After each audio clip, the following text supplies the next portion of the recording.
Good morning. Good morning. We're live on CMR. Good morning, CMR land. Good morning, Blake. You're live How on are Kiss you? FM. We're live Hello, already? Did you Sandy. play the jingle and I missed it?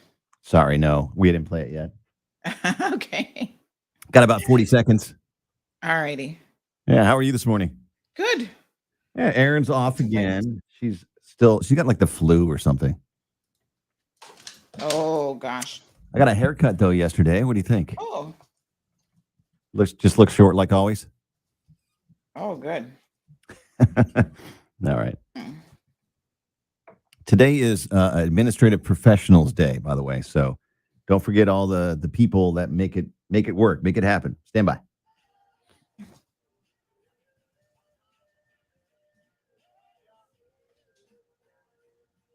Big news. I have some important news for you. Interesting news. It's Blake and Aaron's Spilling the Tea with Sandy.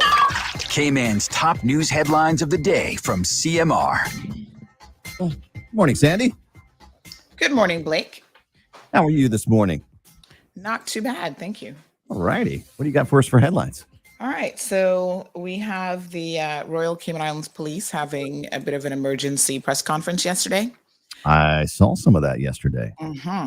To discuss the latest robbery incident, which they say is, obviously very horrible that an innocent man lost his life in that incident, but they are appealing to the public to come forward if they may have seen anything, because they're still very much working that case and they don't have any significant leads yet. They did catch some CCTV footage of two men running from the scene of the murder on Monday night.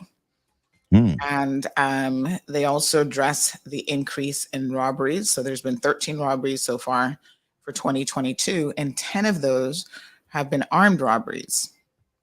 Yeah. So they are of the opinion that despite Cayman being a relatively safe place, which the commissioner said, that this rise is alarming and concerning, and they're actually putting 6 dedicated officers to work, I guess a special task force, to try to solve these robberies, which they believe it's just a handful of individuals that are responsible for them. Well, they should put out a reward. Is there a reward for information? Not specific to this case as yet.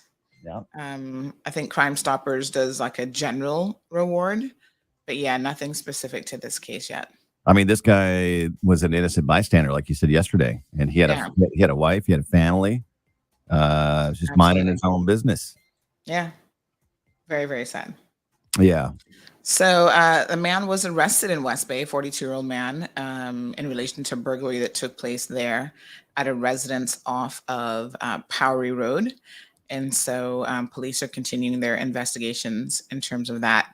So bit of good news, I suppose, that some people are getting arrested for their offenses. So nothing yet on the missing alleged drug boaters. They are still missing, and we did mention that it is a recovery mission now.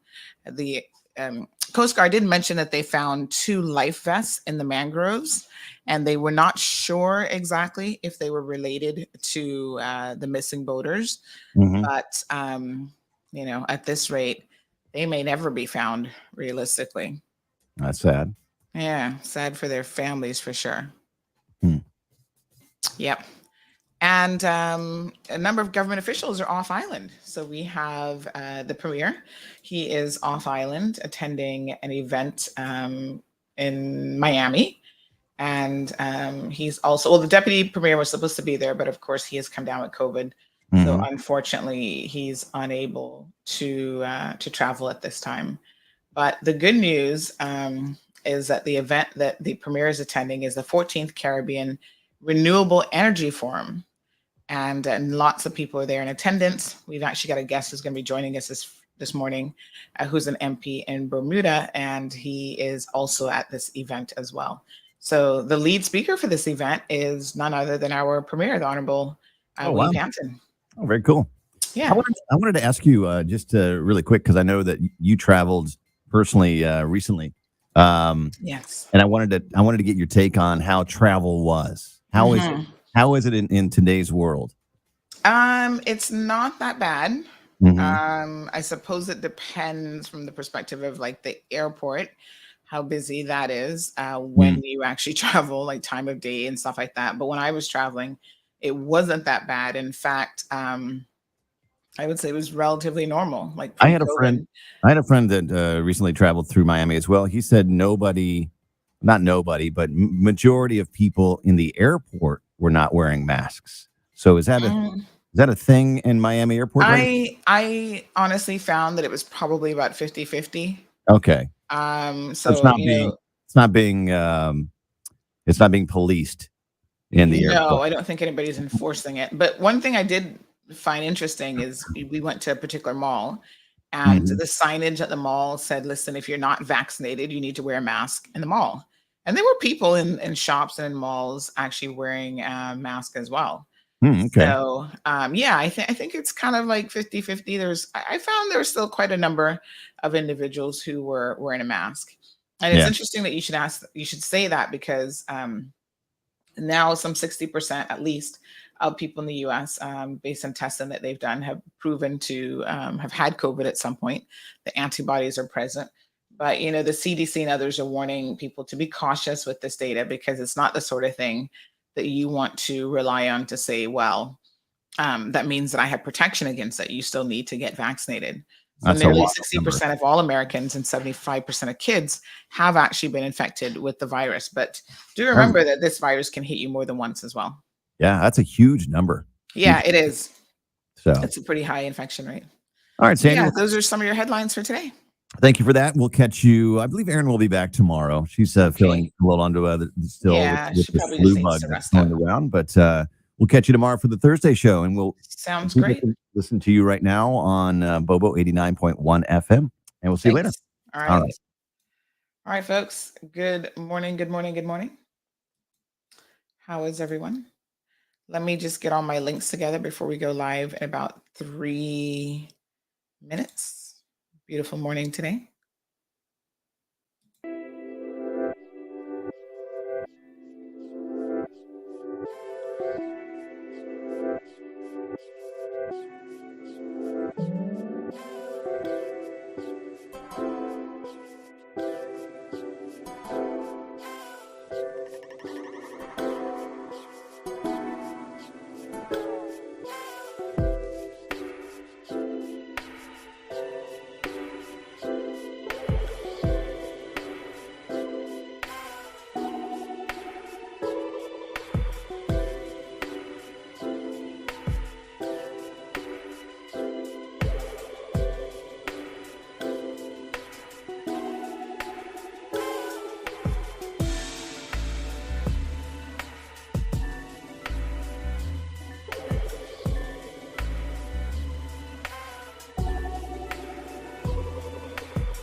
peppermint, sorrel, ginger, beaver grass, or English. Get it ready. Your morning tea just got hotter. Ooh, honey child. On the cold, hard truth. Bobo 89.1 and Cayman's #1 talk show are bringing you morning talk like no one else. Monday Rewind, Impact Wednesdays, Caribbean Connections, and much more. Don't miss a beat with what's happening in the local community. Just keep sipping your tea. What a mess. Here's your host, live and direct from the Cayman Islands, Sandy Hill.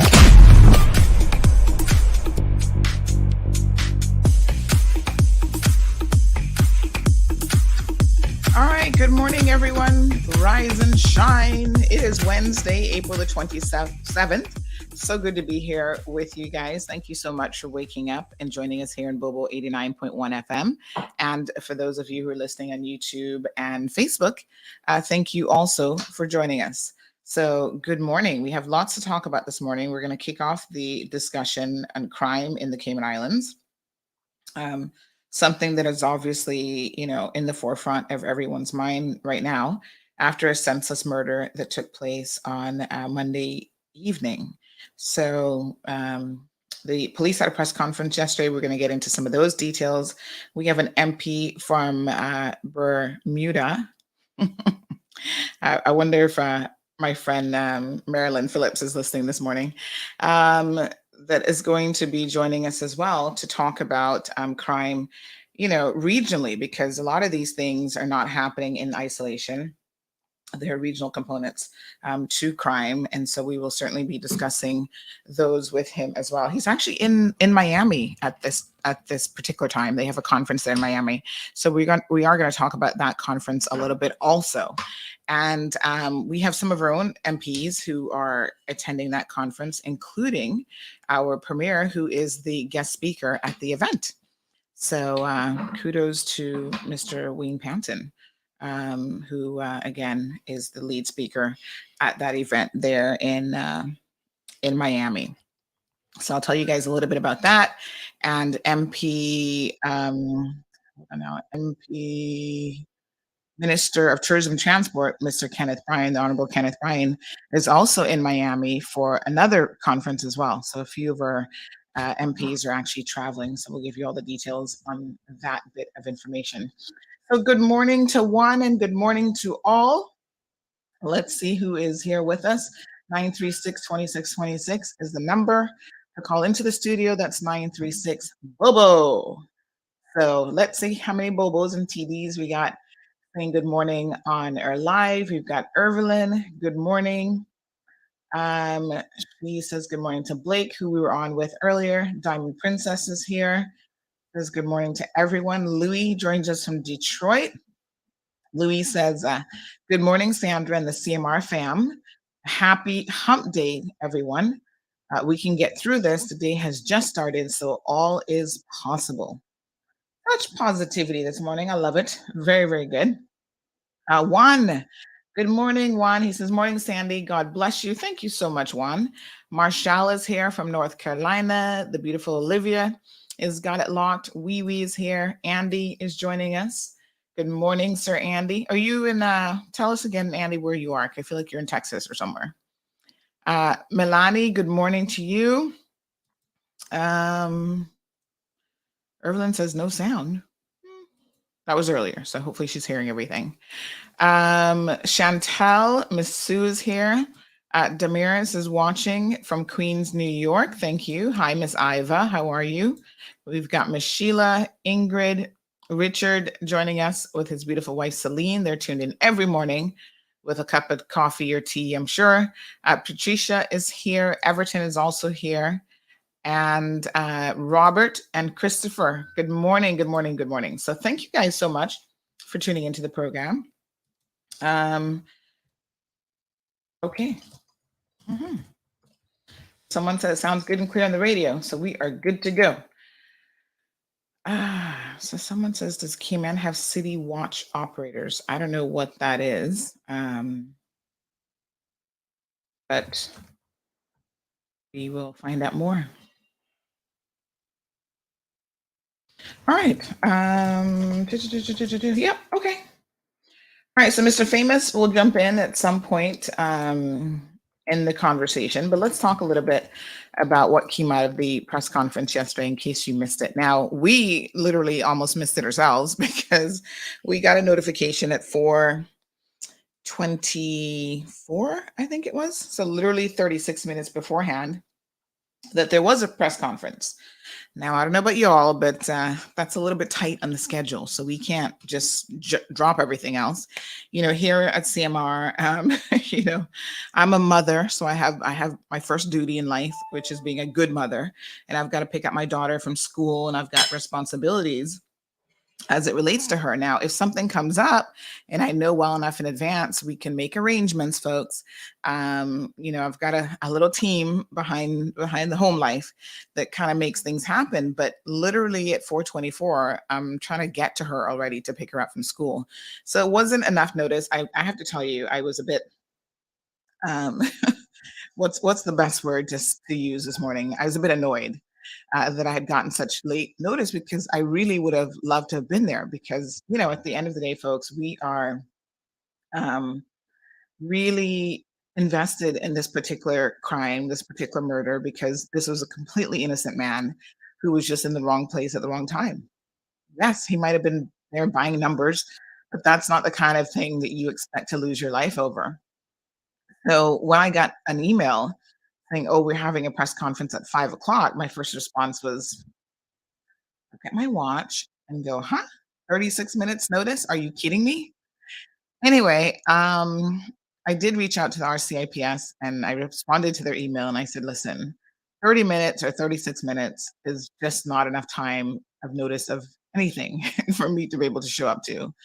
So, it's a little bit unfortunate because we wanted to be there. And I said, was anybody going to be live streaming the event like any government official? And they said no, they were not. But you know, I just was not pleased. So I did reach out to the commissioner and he extended his apologies. And in fact, he said that what happened was they forgot about us. So they did send out invites earlier and they just literally forgot to invite us. And um, it sounds like probably the PR person forgot to invite us. And it was him that then said, have you sent out something? So this is what he said. He said, good evening.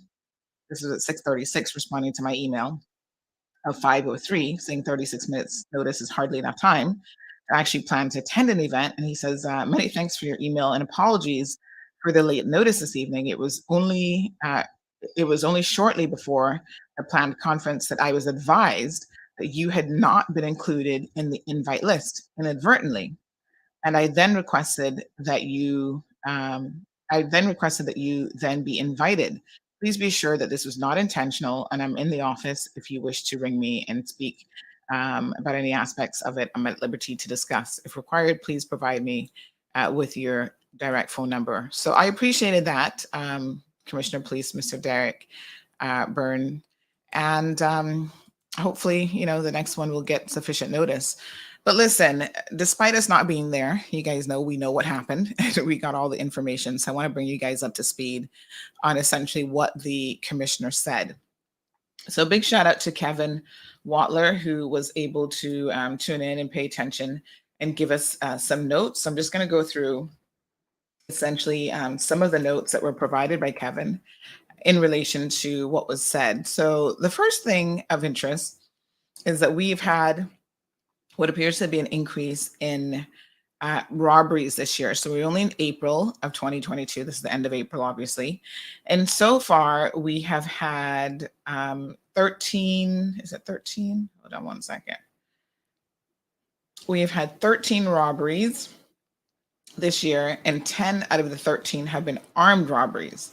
So I don't know that he compared it to other years, but I feel like the armed robberies part is the part that is obviously most concerning for us, and obviously most concerning for the police as well.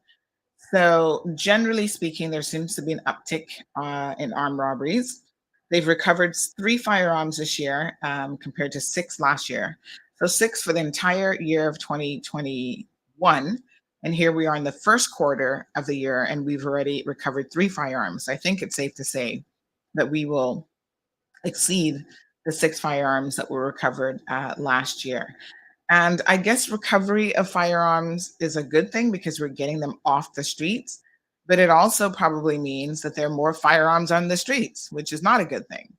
So that's obviously very, very concerning. Now, on yesterday's program, I know we were having a discussion about where these firearms are coming from, and I've since spoken to a number of individuals. Listen, I'm no expert in anything really. Well, I shouldn't say that, but I'm no expert in the criminal elements of what's happening in the Cayman Islands. But I do have, a lot of connections here, there, and everywhere. And I must tell you, folks, that when I said to, I was speaking to a few people and I gave them some feedback on yesterday's discussion because some of y'all get offended when we speak the truth around here, and I don't really know why. But we said that, the vast majority of firearms come through the Jamaica route. Okay. Now, if you're listening to this and you get offended by that, I have to ask you why. Because if it's the truth, it's the truth. I didn't say every single firearm comes through the Jamaican route. I said the vast majority. And the reason for that is the route that, the canoe boats, the drug boats are coming in illegally. And I hear that they come in with a degree of frequency, and we have to talk with the Coast Guard and the RCIPS to see what we can do to bolster the protection and monitoring of our shorelines. But they come in under the cover of darkness. And there are boats that come in that we don't know anything about. So when I spoke to my sources, one of them said, I'm going to just read to you how this person worded it, because I said, in your opinion, he's on the front lines. I said, in your opinion, where do you think most of the guns are coming from? And do we actually have any stats? So he said, well, between the RCIPS and the CBC, they should have something. But he said, if you base it on detections, listen carefully to this, there has to be more detection in cargo than in canoes bringing drugs in. So, we might be able to tell you more accurately what's coming in a cargo container than we do on a canoe boat. And here's why. He says, that said, as soon as a canoe is detected, there are also items being tossed overboard. And based on the fact that they're never seen to float, it's safe to assume that it's contained something heavy. So when these guys are being caught, the first thing they do is dump their load if they can. Now, this last drug boat, which came in over the weekend, wasn't able to drop the 900 pounds of ganja. Instead, they dropped some of the men on the boat, who presumably have probably now drowned. If they made it to shore, they may be out there involving themselves in some illegal activity. Now, I have sat in court before, and I've made some observations about some of the individuals that come in. And I remember a couple months ago now, there was a guy who was caught on one of these drug boats, and he was begging. This was during the more stringent lockdown, and he had to go into immediate quarantine, and he was begging the judge to not have him placed in isolation, basically in quarantine. And the judge was like, okay, you're still innocent until proven otherwise, but these are the protocols of this country. Like, why would you put yourself in a position of doing this sort of activity during a time like COVID, when, yes, you come here and you have to be placed in isolation all by yourself? And he was literally begging, like, oh, he doesn't want to be in isolation. I'm thinking, son, you're going to be in jail anyway. I mean, it's not, I guess having a little bit of company in jail is helpful, but they were definitely going to be placing him in isolation. So it is interesting when people want to argue with me that that's not how the drugs are coming in. And they're like, oh, they're coming in fishing boats. And I said, well, here's the thing. Fishing boats and other cargo is regularly checked. Now, I'm not saying that CBC catches everything, but we've got a fandangling scanner that I believe is now working. I'll double check, but I think they may have fixed it or gotten a new scanner that's supposed to be scanning containers. We've got CBC employees who are doing, manual searches and stuff as well. So those are subject to search and seizure. The drug boats, which we don't even know when they're coming, how many we've missed, and all that sort of thing, we just don't know. But the streets are talking. The streets do share a lot of information if you actually pay attention. And I feel confident in saying that the vast majority of the vast majority of the vast majority of the drugs and illegal boats that make it into this country actually through come through that method. So I've just received word that the premier is actually about to speak at his conference. So we'll see if we can get some information on that. All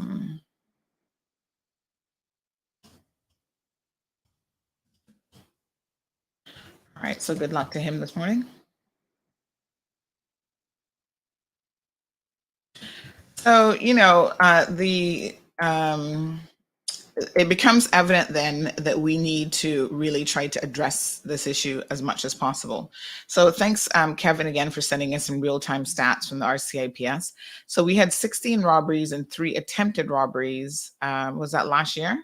Yes, in 2021. So already at 13 robberies, you can obviously see that we're going to be surpassing the number of robberies compared to this time or the entire year last year. So the entire year last year, we had 16 robberies and 3 attempted robberies. Here we are in April of 2022, 4 months in, and we've already had 13 robberies and 10 of those being armed robberies. So in some additional stats, based again on the RCIPS's crime and statistic report, which I think they just came out with a couple weeks ago, there were 57 firearms enabled crimes in 2021, and that was compared to 30 in 2020. So there is a marked increase, almost double, between the 2020 stats and the 2021 stats.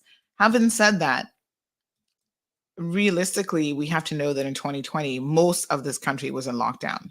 So I'm not necessarily surprised to see that crime, and I would be interested to know what the stats were for like 2019 and 2018 as opposed to 2020, because in 2020 was just an anomaly of a year in terms of information. A lot of stuff would have decreased just because we were in lockdown, and even the criminals would have been in lockdown and forced to stay home as well. So of the 57 firearm crimes last year, there were 30 which were specific firearms related crimes, and the remaining were where a firearm was either seen or used in the commission of the offense. And the crimes where a firearm was involved included murder, attempted murder, robbery, and drug offenses, public order, or other weapon related offenses. So again, this is reading from the crime traffic statistical report from the RCIPS, and that's available on their website if anyone is interested in having a look at that.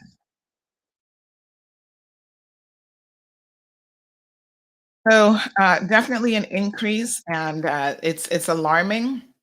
Now the RCIPS also said that they,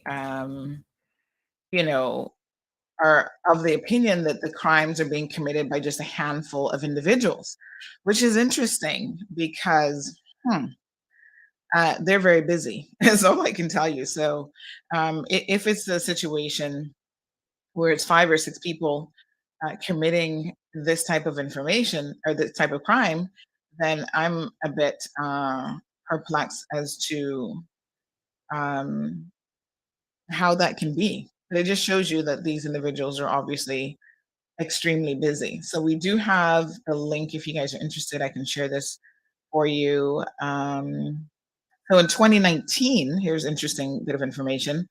Serious crime commissions in the Cayman Islands decreased by 14% compared to 2018. And the overall levels of crime remained stable and controlled in 2019. But total volume of crime increased by less than 1%. So they essentially said that part of the reason for that is that in 2019 they felt like witness or victims were more likely to report crimes than in previous years. 28% increase in domestic violence referrals and a 33% increase in child safeguarding referrals. which we have talked about child safeguarding here in this program before. And obviously, we will continue to talk about it because it remains an area of grave concern. Let me just see what we have here. So robberies in 2019 went down 37%. Burglaries were down 34%. And again, that was comparing it to the year before, which would have been 2018. In 2019, they recovered 9 illegal firearms, a quantity of ammunition and drugs with an estimated street value of 4.2 million. That's KYD, Cayman Islands dollars. And in addition to that, there was 4,102 pounds of ganja seized at sea and prevented from reaching your islands. That's a bit of good news. So it looks like 2019 was a pretty good year for policing and crime fighting here in the Cayman Islands, with a significant reduction in robberies. But now we see it creeping up again. So, of course, the question becomes why? Why do we see these, sort of cyclical increases and decreases in crime? So, what's different with 2022 versus 2019? And like I said, I'm just going to leave 2020 out of the equation because that year would have been a bit of an anomaly. But it's really, really interesting in terms of what sort of factors could be contributing to this. Most people want to blame everything on COVID. So I'm well aware that most people say, oh, it's because people were in lockdown and, people are struggling financially. I don't know that that leads people to commit the crimes that they do. Because again, I do sit there in court and I notice the type of people that are being charged with these offenses. And these are not people who are out there like legitimately looking for a job and couldn't find a job and just turned to a life of crime. These are criminals regardless. I mean, they've been, at it for a while. Sometimes you see youth offenders who are starting to really pick up with their criminal activity. And so, I don't necessarily know that that is a contributing factor. I think we need more information, more data in that. But I think it's just part of how the cycle of crime probably works as well. And a continued increase in, people coming into the country, is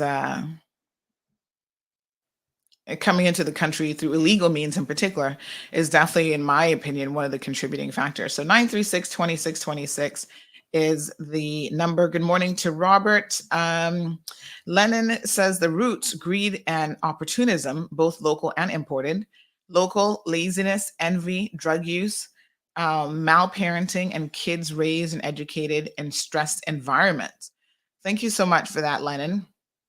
It reminds me of the Yolanda Ford report, which talked about some of those things when it comes to criminality. We keep talking about this report. How many of you have ever even looked at the report, even just glanced at it? Because if you haven't, it would do you well to have a look at this report. I can't remember how much we paid for this report. Let me just see here if I can find it. But we paid a good penny. And the name of the report, all 273 pages of it, is the predisposing factors to criminality in the Cayman Islands. So when you talk about wanting to address crime in this country, this is your go-to document. This tells you the root cause of it. And when you know the cause, then you can, develop programs around what the causes are to address it. And the bottom line is, criminals don't just become criminals overnight. Like, I'm not going to wake up tomorrow and be like, okay, I'm going to go and rob Domino's. Let me just become a criminal and go grab a gun and start going around robbing places and robbing people. Normally, it starts from a very young age. These criminals are growing up, as Lennon said, in dysfunctional environments. They're growing up with parents who don't care, who are not doing the best job. They're not raising their children. They're dragging their children up, as Caymanians would say. And so, more and more children, unfortunately, are being brought up in that type of an environment, right? Those are the same kids that when we sit here and we talk about the bullying in school and we show you all the fight videos, you look at who those kids are, the ones who are instigating this activity, who are involved in that activity, and you give them another 5 to 10 years and they're going to be the criminals of tomorrow. So they're little criminals in training right now. And if we don't start to put programs in place that kind of address the situation, and give them alternative things to do that are productive, and really try to show them that this might be your home life, but there's something else out there. Big brothers big sister programs, they show children that, you know what, this might be your home, but this isn't necessarily a quote unquote normal environment. There are other people who grew up in a very different environment, and there are opportunities that can be created for you. Mr. Murray with the Boys to Men program is an excellent example of that. My concern with a program like the Boys to Men program is it should be all year, and it's more of a grooming program that is for a duration of time, and then they kind of come out of the program, they have their final dinner, and that's it. Well, we need programs that are long-term sustainable programs, because if you think about it this way, right, you are what you know, and what you know tends to be your home environment.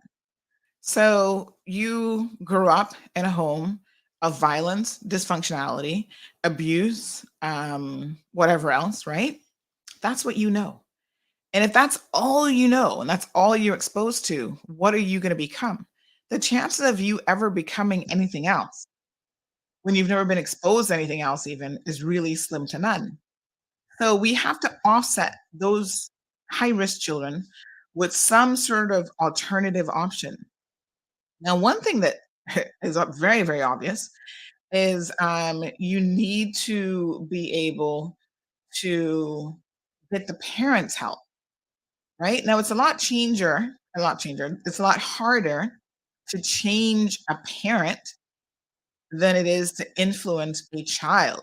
So you might have a parent who, depending on how young they start, might be in their 20s, 30s, and 40s, but that's 20, 30, 40 plus years of living that type of lifestyle and being exposed to whatever they have been exposed to. If you take a 5-year-old or you take a 6-year-old or even a 10-year-old, right? That's a lesser amount of time that you have to undo the damage that has been caused. And it's easier to undo psychological damage. It's easier to try to repair broken individuals when you get them at a younger age.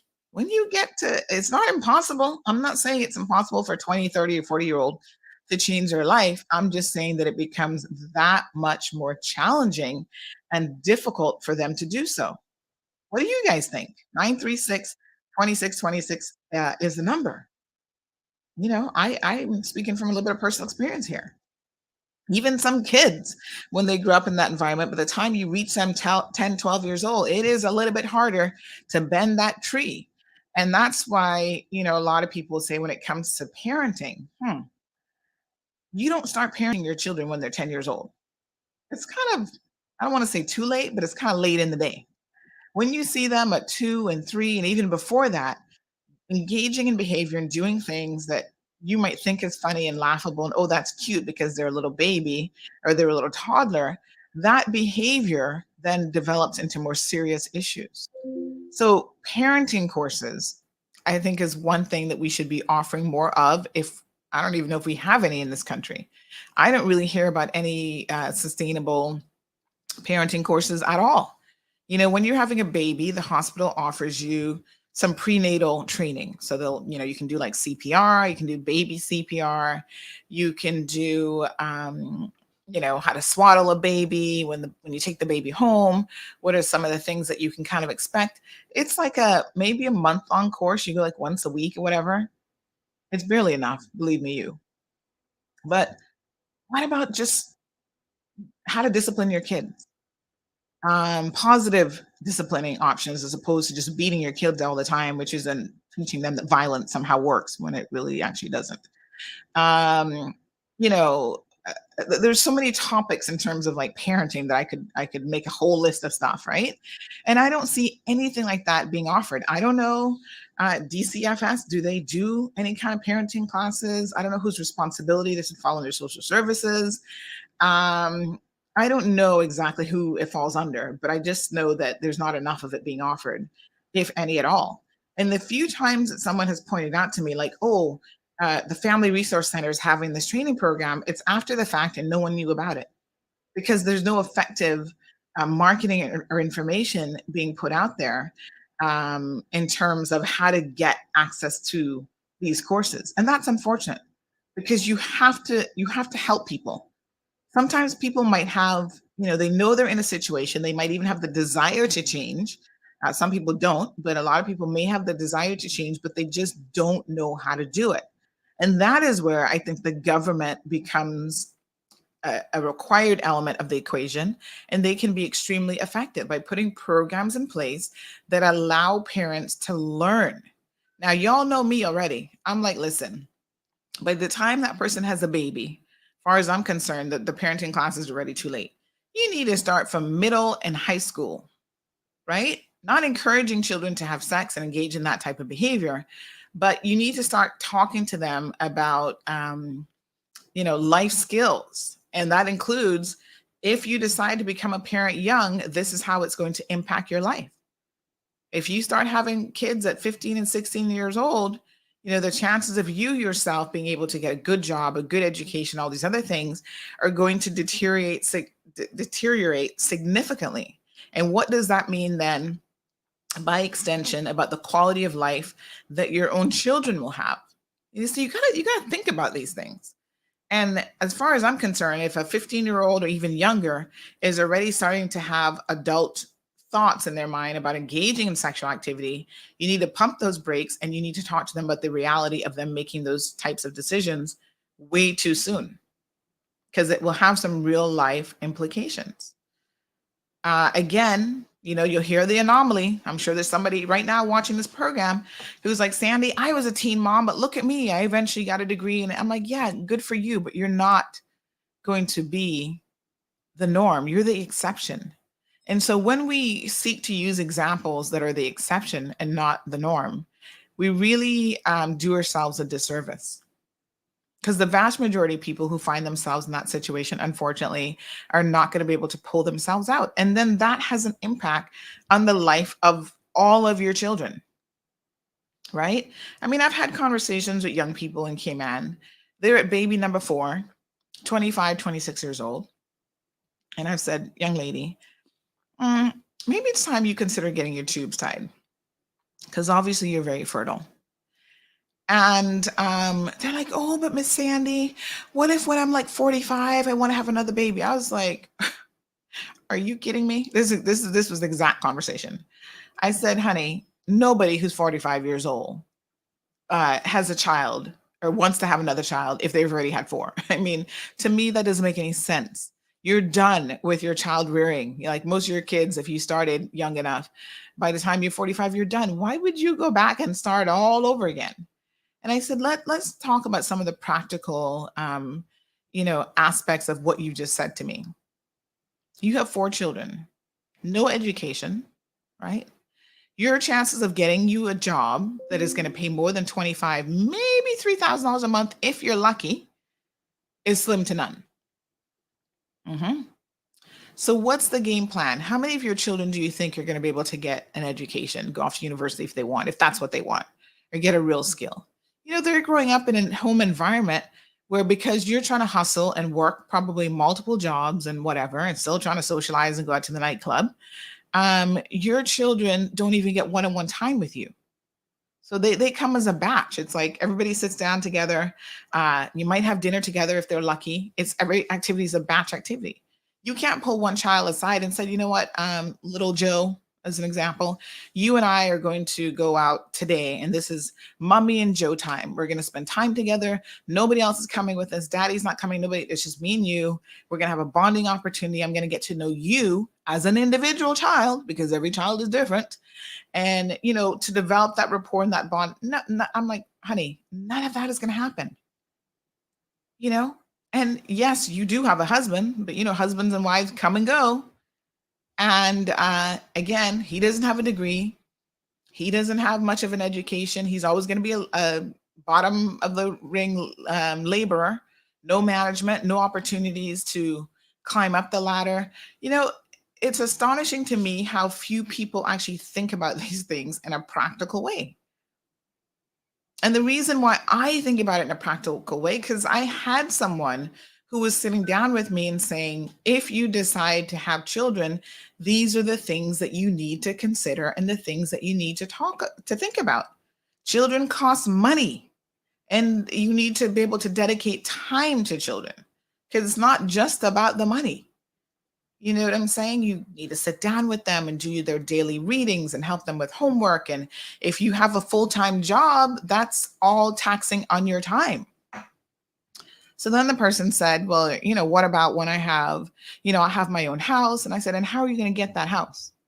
I had to really break it down and force this individual to think about some of the notions that they had been entertaining in their head and whether or not they were entirely realistic. And at the end of the conversation, it took a while. It was more than one conversation, and it took a while. The person said, you know what? I think you're right. I think 4 kids in this day and age, especially, is enough, because we no longer live in an environment where somebody else is going to help me raise my child, right? The grandparents are out there trying to pay their own bills. They're busy. They're hustling. There's not that community where maybe 40, 50 years ago that we had, we had stay-at-home moms. People were helping each other out. That type of community no longer exists. So good morning to Emma. Good morning, Miss Sue. Juanita from Georgia is joining us. Good morning. She says, good morning. I love the program. Thank you so much, Miss Juanita. Miss Beulah, good morning to you. Irvin says, in relation to the police, then they should not call it a press conference as more of a staff meeting. Well, I don't even know who was there. I reached out to Wendy over at CNS. I've not gotten a response back from her, but I don't know if Wendy was there, if she was able to make it. So yeah, there's only so many media houses in Cayman now anyway, right? Good morning to Miss Bonnie. Miss Virtua says, blessed good morning. Louis wants to know, how difficult is it to obtain a license to have a firearm? Well, it's a lot more difficult than you think, but we're not talking about people here who have legal firearms. They're not the ones who are going out there committing crimes. It's the illegal firearms that are entering our country. That we're concerned about. Those are the ones that are used in the commission of these offenses. And in fact, Louis, Danny Warren Jr. can speak to that particular question. But do you know that there's such a thing as a community firearm here in the Cayman Islands? I don't know how prevalent it is right now with the increase in availability of firearms, but a lot of these gangs that we have in the Cayman Islands, what they do is they will have a firearm that they use in the commission of offenses, and then they take the firearm, they leave it in a community spot. So say it's under the breadfruit tree in Goat Yard, house number so-and-so, under the breadfruit tree is where we stick this gun all the time, right? So everybody in the neighborhood who's part of the gang knows that, okay, if you need the gun for something, it's going to be under the grapefruit tree. You go get the gun, you use it, and then you put it back. People in this country have lost their lives because they didn't follow the gang rules of putting the gun back. So if you don't put the gun back and you try to keep it for yourself, that would be a big no-no, because it's a community insured gun. So it's not necessarily that every gang member is going to have a gun. Now, I found this interesting when I first heard about this a number of years ago. I'm like, a community weapon? That's super interesting. I didn't know that that's how it worked. And so there are rules that you need to play by when you have these community weapons. Yeah. Let's take a quick break. A message here from our sponsor. We'll be right back after these messages. At Innovative Building Products, we provide professional builders and homeowners with the highest quality materials from top brands worldwide. Tiling tools, waterproofing systems, thin sets, self-levelers, grout, along with porcelain floor and wall tiles. Our products are 100% guaranteed, promise 100% satisfaction, and beat competitor pricing. Pallets of materials are ready to go. Quick and easy convenience to get you in and out within 5 minutes.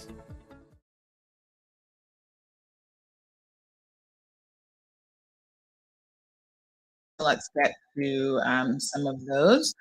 So we have someone here who shares that the Family Resource Center has many excellent parenting programs, but little take up from people, even those sent by the court. Some young girls don't think beyond the baby shower. I think it's so interesting when a young, like a teenager gets pregnant, that people throw them this big elaborate baby shower. I kind of feel a little bit, listen, I'm a little bit old fashioned and I'm willing to admit it with the way that I think about parenting and some of these things. I was never going to be the girl because, again, I grew up in a family where these are the things that cause people to have dysfunctional um, home environments. I was never going to be the girl that was going to be a single parent. I was like, no, if that is going to be my life, then I'm just not going to do it. It was a decision that I concluded to. But when I found the person that I thought, okay, this person is going to be a good parent, and for me, the most important thing in a spouse isn't even that they're like a great spouse to me, because I can see how sometimes you're like, yeah, you love this person, you like this person, but people get on your nerves all the time. Depending on your personality, sometimes it's really easy for people to get under your skin and get on your nerves. For me, the number one priority or criteria was their parenting skills. Like, I'll compromise on maybe a few other things. I'll give and take here and there. But if this person's going to be a fantastic parent, a great parent, and you can see that, through the way that perhaps that they were raised, environment that they were raised in, and whatever, to me, that was like, whoo, he's a keeper, right? Now, I find that a lot of people don't necessarily look for those criteria. So say, for example, you've got a guy who already has 5, 6 children out there, and he's not supporting any of his kids. And you're going to jump in a relationship with him and be like, oh, well, baby number 7, my kid, it's going to be different. And I'm looking at you going, why would it be different? He has demonstrated to you the type of person he is. Anyone who can go around throwing their seeds so nonchalantly with all these girls and then don't even take care of children, not supporting them, gives them a little $25 for the month and think that I can buy or do anything for a child, doesn't spend time with the children, to me, and then is irresponsible enough to keep having children. I'm just like, you think he's a winner because? And every girl always thinks that they're going to be able to change a man. Like, oh yeah, I'm going to be the one. He's going to treat me differently. He has a record of beating up girlfriends and whatever, domestic abuse, but nope, not going to happen to me. I'm going to be the one. And I always go, wow, you're beyond optimistic. Right? So practicality of your decisions in life, right? But being a good parent is so important. Someone who will put their children first and who will prioritize their children. He's going to keep that job and maintain a stable job because he's got to provide for his family, provide for his kid. And same thing with women as well.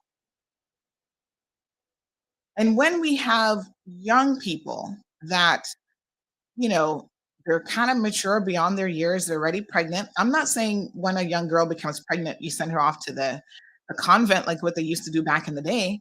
I'm not saying put a scarlet letter on her and shame her into oblivion, right? The child is already, hey, the baby's coming. You can't, once that has happened, you can't really change that. And you have got to support this young lady. But to me, supporting her doesn't mean having this lavish baby shower. And I've seen them all over social media where, you're giving her gifts and all this kind of expensive stuff. Supporting her maybe is like, you know what, let me find out who could help you with this baby so you can finish high school.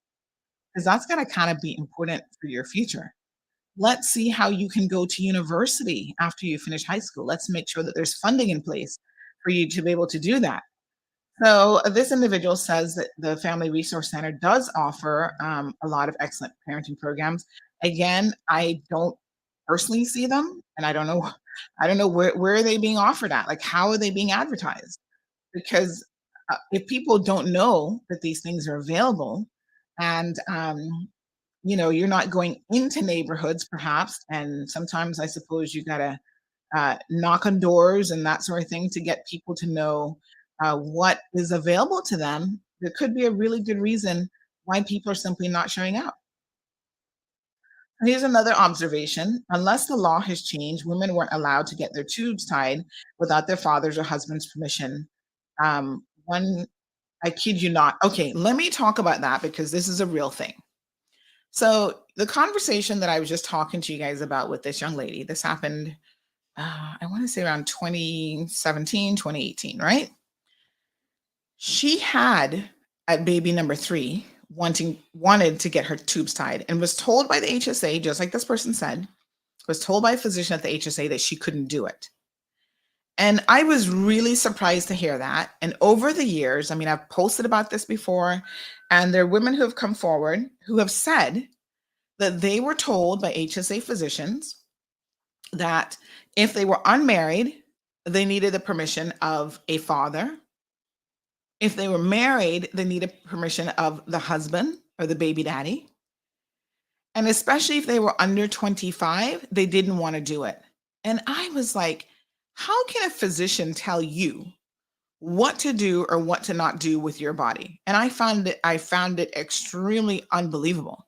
So I reached out to Lizette Yearwood years ago and I said, Lizette, I keep hearing this story persistently, and I have no reason to not believe these women. And this is shocking to me that any physician, or I'm asking her now, is this an HSA policy? And she actually said to me, this is not an HSA policy. Sometimes physicians will make recommendations. So they might say, oh, you're too young. You might still have a couple good childbearing years in you, whatever. Are you sure this is what you want to do? But they should not be telling someone that they cannot get their tubes tied, or that they need somebody else's permission to do so. So this is fascinating to me because that's exactly what their physicians were doing. I even got the name of physicians and I told her, and she said, well, I'm going to talk to these physicians because they shouldn't be doing it. I said, maybe you need to do more than that. You need to send out a policy-wide memo to let the HSA staff know that, that they are not permitted to do that. You can give someone advice on the pros and cons, but the decision is ultimately theirs to make. And yes, to that listener to the program, that was happening. Now, I certainly hope that it still isn't happening. I don't know. Because if it is, once again, that's a grave concern. But I can tell you that happened to this same young lady. At baby number 3, she had decided that she was done, and they told her no, they wouldn't do it. And then next thing you know, here comes baby number 4 again. And to me, the irony of that, right? And I think I might have said this to Lizette at the time. I said, you know what is so funny is the physicians who are telling you you can't get your tubes tied are not going to be helping you raise this child or any of your children. They're not going to be making donations to the baby fund, the education fund, nothing. A lot of them are from a particular Caribbean culture where I guess that's how it is. You just have as many babies as you possibly can, and there's no concept of like birth control or, okay, I'm done, let me have my tubes tied, like none of that. The men certainly don't believe in having a vasectomy. And so the childbearing responsibility and the birth control responsibilities fall squarely on the shoulders of women.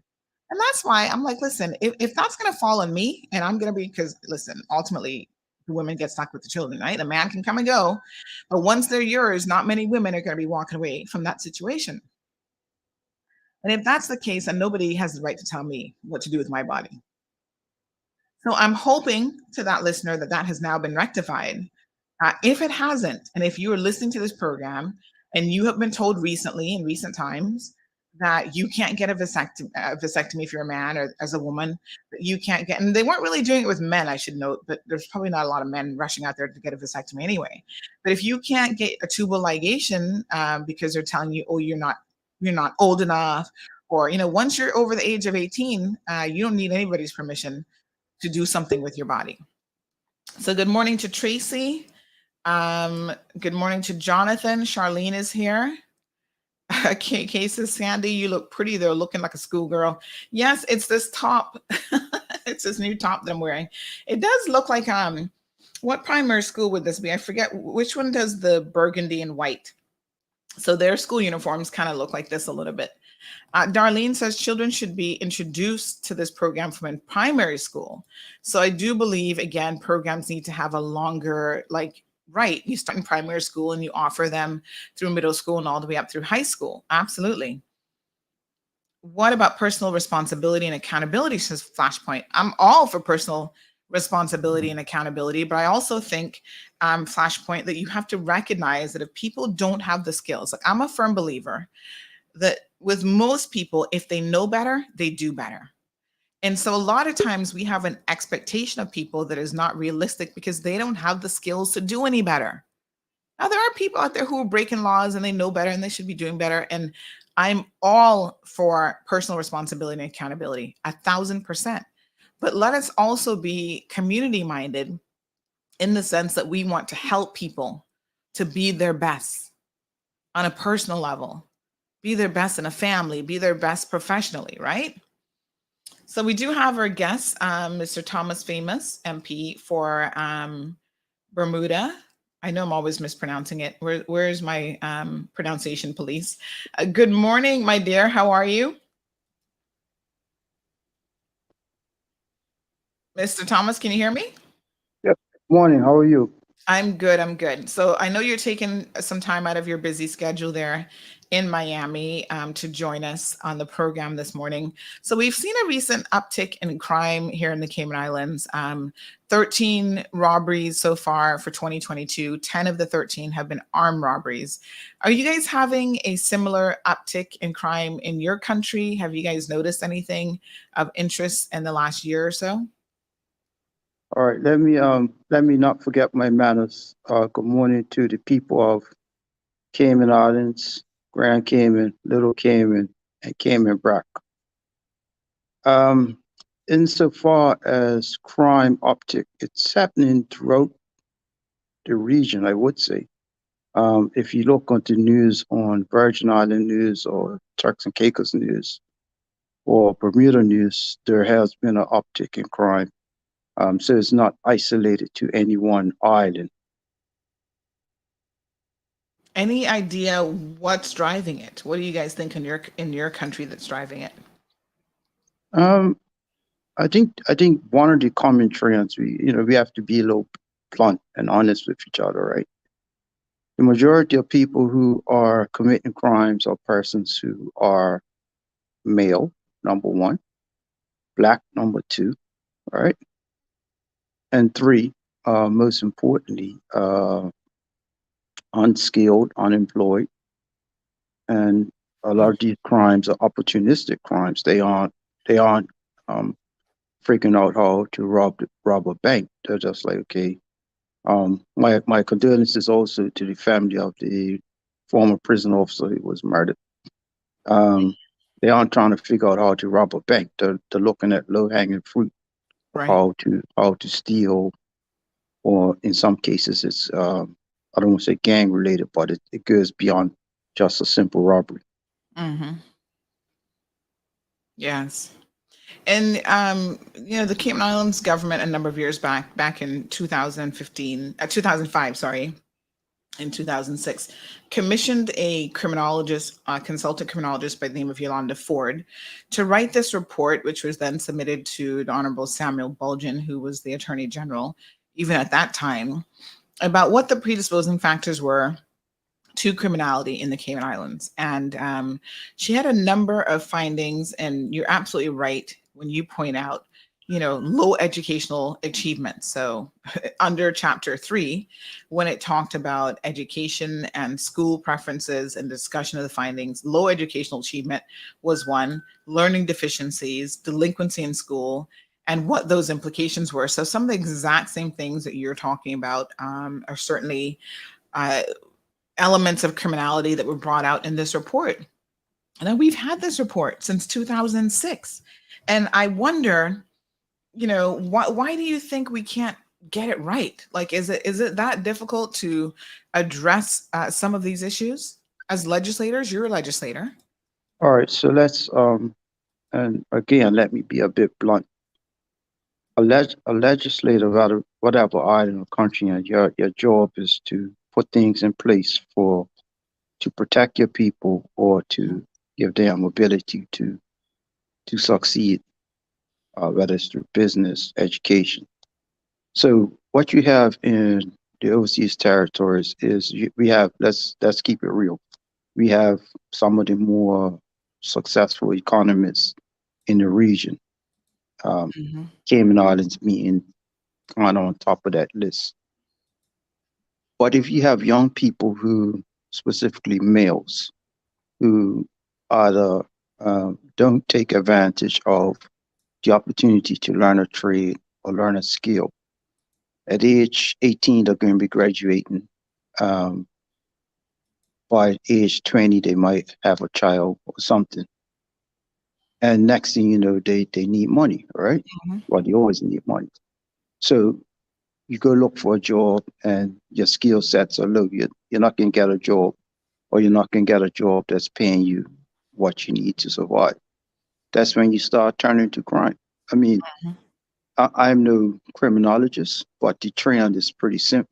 The trend is pretty common in all the islands. When you look at who are the persons who are being convicted of crimes, there's a common trend, right? And you're not finding someone who's a highly skilled mason or highly skilled plumber committing these sorts of crimes. So I bring that back to the point that there's only so much a government can do. A government cannot force a young man or a young person to go learn a trade. That comes on to individual responsibility, parental responsibility, community responsibility. One of the challenges that we have in the overseas territories is that many of our young people do not want to go into any trade. They feel they can either go into business or go into tourism and don't have a skill set, right? And it doesn't work that way. That's not the reality. Very interesting. We've got some viewer comments here. Soka says, here they come. My mom and dad beat me half to death and I turned out okay. No, you didn't turn out okay, because you still think violence is how you're correct, and slave mentality is alive and well. One of the things that's interesting, I want to touch on this briefly, and I know that this could be a whole topic on its own, Mr. Famous, but in the Caribbean, we have been raised, and I think it's fair to say that this is pervasive across all the Caribbean cultures. So whether it's a Cayman Islands, Jamaica, Bermuda, Trinidad and Tobago, anywhere, we have been raised with this mentality that you beat your children, and that's your primary means of correcting behavior and controlling them. And so most of the people who end up in jail, funny enough, have been a product of that environment. They have been a product of corporal punishment. And yet, quite oddly, we see people sit back and say, well, because they're no longer able to beat kids in schools, because we've said that, hold on a minute, that goes against human rights, et cetera, et cetera. So because it's been removed from the schools, but it still is very much happening in the homes, that is one of the leading and causing factors for why why there's this increase in criminality in our communities. But in fact, when I look at the Yolanda Ford report, I don't see any mention of that. I see low educational achievement, learning deficiencies, delinquency in schools. I see for our young men, here are the indicators of recidivism. I hope you guys can see this on your screen because I have the report up now. Indicators of recidivism, incarceration at an early age, juvenile experiences in the criminal justice system, illicit drug use. These are the things that are contributing factors. And yet, here we have a whole section, chapter 5, on family background and the discussion of these. So poor parenting, which we've just been talking about, parental separation and absence, parental rejection, domestic conflict and violence, child abuse, alcohol abuse in the families, drug abuse, criminality among family members. Those are all the contributing factors. I don't see anything in there from Yolanda Ford, who is a criminologist, about the fact that you don't beat your children, that's why they're going to turn out to be criminals. Why do you think this mentality, I think Soka, in my opinion, touched on it, it's a slave mentality, but why do you think it continues to be so incredibly pervasive in our communities, although it actually doesn't work and it has the potential to cause way more harm than anything else? I think it's what we have is evidence. You have two types of evidence. You have analytical evidence, right? Empirical evidence, and then you have anecdotal evidence, right? So, as West Indians, no matter which island, we have a innate love with folklores, right? Mhm. If somebody turns out having different sexual preferences, oh, you should have beat that out of him. Mhm. Can't you can't beat that out of him. If someone's a criminal, oh, you should have beat that out of him. No, they probably make them more of a hardened criminal. We all, I mean, don't get me wrong. We all have grown up being disciplined one way or the other. No, I don't agree with child abuse. There's times that you have to smack your child on the hand if they're going too far left, right? So I'm not a proponent for just go sit in a corner. But back to that report, you could take that report and you could take the same report that was reports that were done in Bermuda, and they'll say the same thing. And governments end up spending hundreds of thousands of dollars, if not millions of dollars, collectively, getting these reports done. And the findings are basically the same. You could change the name of the island. Right now in Turks and Caicos, they're having an upsurge in crime. They're a very prosperous island. I mean, they use the US dollar as their only dollar. Their what they call that? The tourism is they have more tourism now than they had before COVID. So economically, they're doing well. But it's people who are on the fringes of society in the sense that they aren't part of that machine, that the economic machine, that are the ones who's getting involved in these crimes. So we don't have to keep over analyzing. Is it this? Is it that? Is it because my child was born on a Sunday? Mm. Was it should they have been the one on Monday like Solomon Grundy? No, your child needs to, excuse my language. They should have. The child needs to learn a skill while they're in high school. I remember seeing a program by the former government under Minister Yu, where they were giving apprentices to 50, I think 50 masons, young people trying to learn masonry. Mhm. I don't know if that program is still going on, but I'm pretty sure those that graduated from that program are fully employed, or those that graduated from that program who wish to be employed in construction are fully employed in construction. And if you're fully employed, you're not got time to sit up and think, oh, whose house am I gonna rob today? Mhm. Mhm. Whose car am I gonna jack today? You're not doing that. You have some violence that's domestic related that happens between fully employed people. But my point is, if you're work, you're making jeopardize that trying to.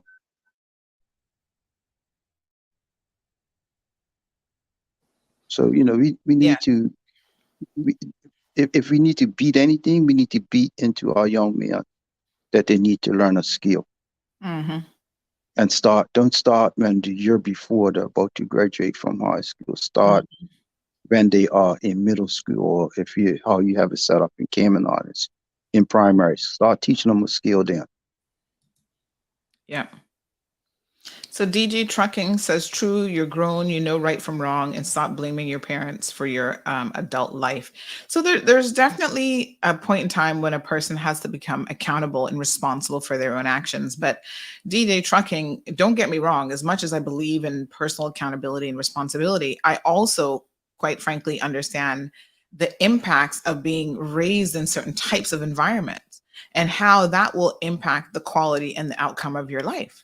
It is so difficult. I remember years ago, I'd sit back when I was in probably high school, and I'd watch the Oprah show. And, you had all these people on there that come on, oh, I grew up in an abusive environment, and I'll never do this to my kids. I'm going to be different. And everybody says that. And the chances of those people being able to turn their lives around were pretty slim. You had the occasional person who's able to do it.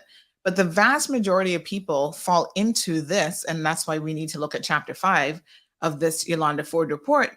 They fall into this cyclical, destructive behavior that is from one generation to the next. That is why, even here in the Cayman Islands, folks, you have educators in reception in year one who can look at a child and who can say, based on that child's behavior at that very young age, and a lot of it also, is influenced by the home environment, parents not showing up to PTA meetings, they have no involvement in the child's education. Those primary school teachers can say, this kid is going to be part of the penal system. This kid is going to be a criminal. And they do it with something like a 95 to 97% accuracy. So they can tell what the next generation of criminality, or who the next generation of criminals are actually going to be. And the reason, DJ Trucking, that they're able to do that, in my opinion, I think the report also supports this, is when you look at the family environment and the structure that these people are coming from, we, by extension, as parents and as people in this community, we're the ones who are raising and causing the next generation to fail. And, there has to be some degree of responsibility taken for that as well. Now, when you become an adult, do you recognize the era of how your parents raised you, and that you need to, as Mr. Famous has said, prioritize getting an education and prioritize?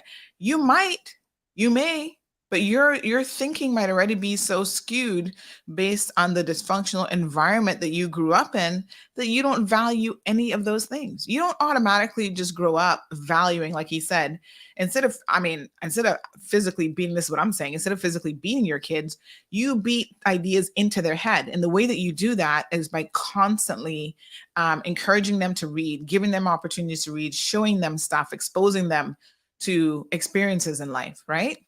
That's the kind of beating that y'all should really be engaging in, not the physical kind. But unless children have these ideas even in their mind, how do you know how to better yourself, how to better your life, if that was never a priority in your household and no one ever said to you, what, a degree? That's not even a choice. Of course you're going to university. A lot of kids don't grow up thinking that. People have no expectations of them. They're so downtrodden and beaten down.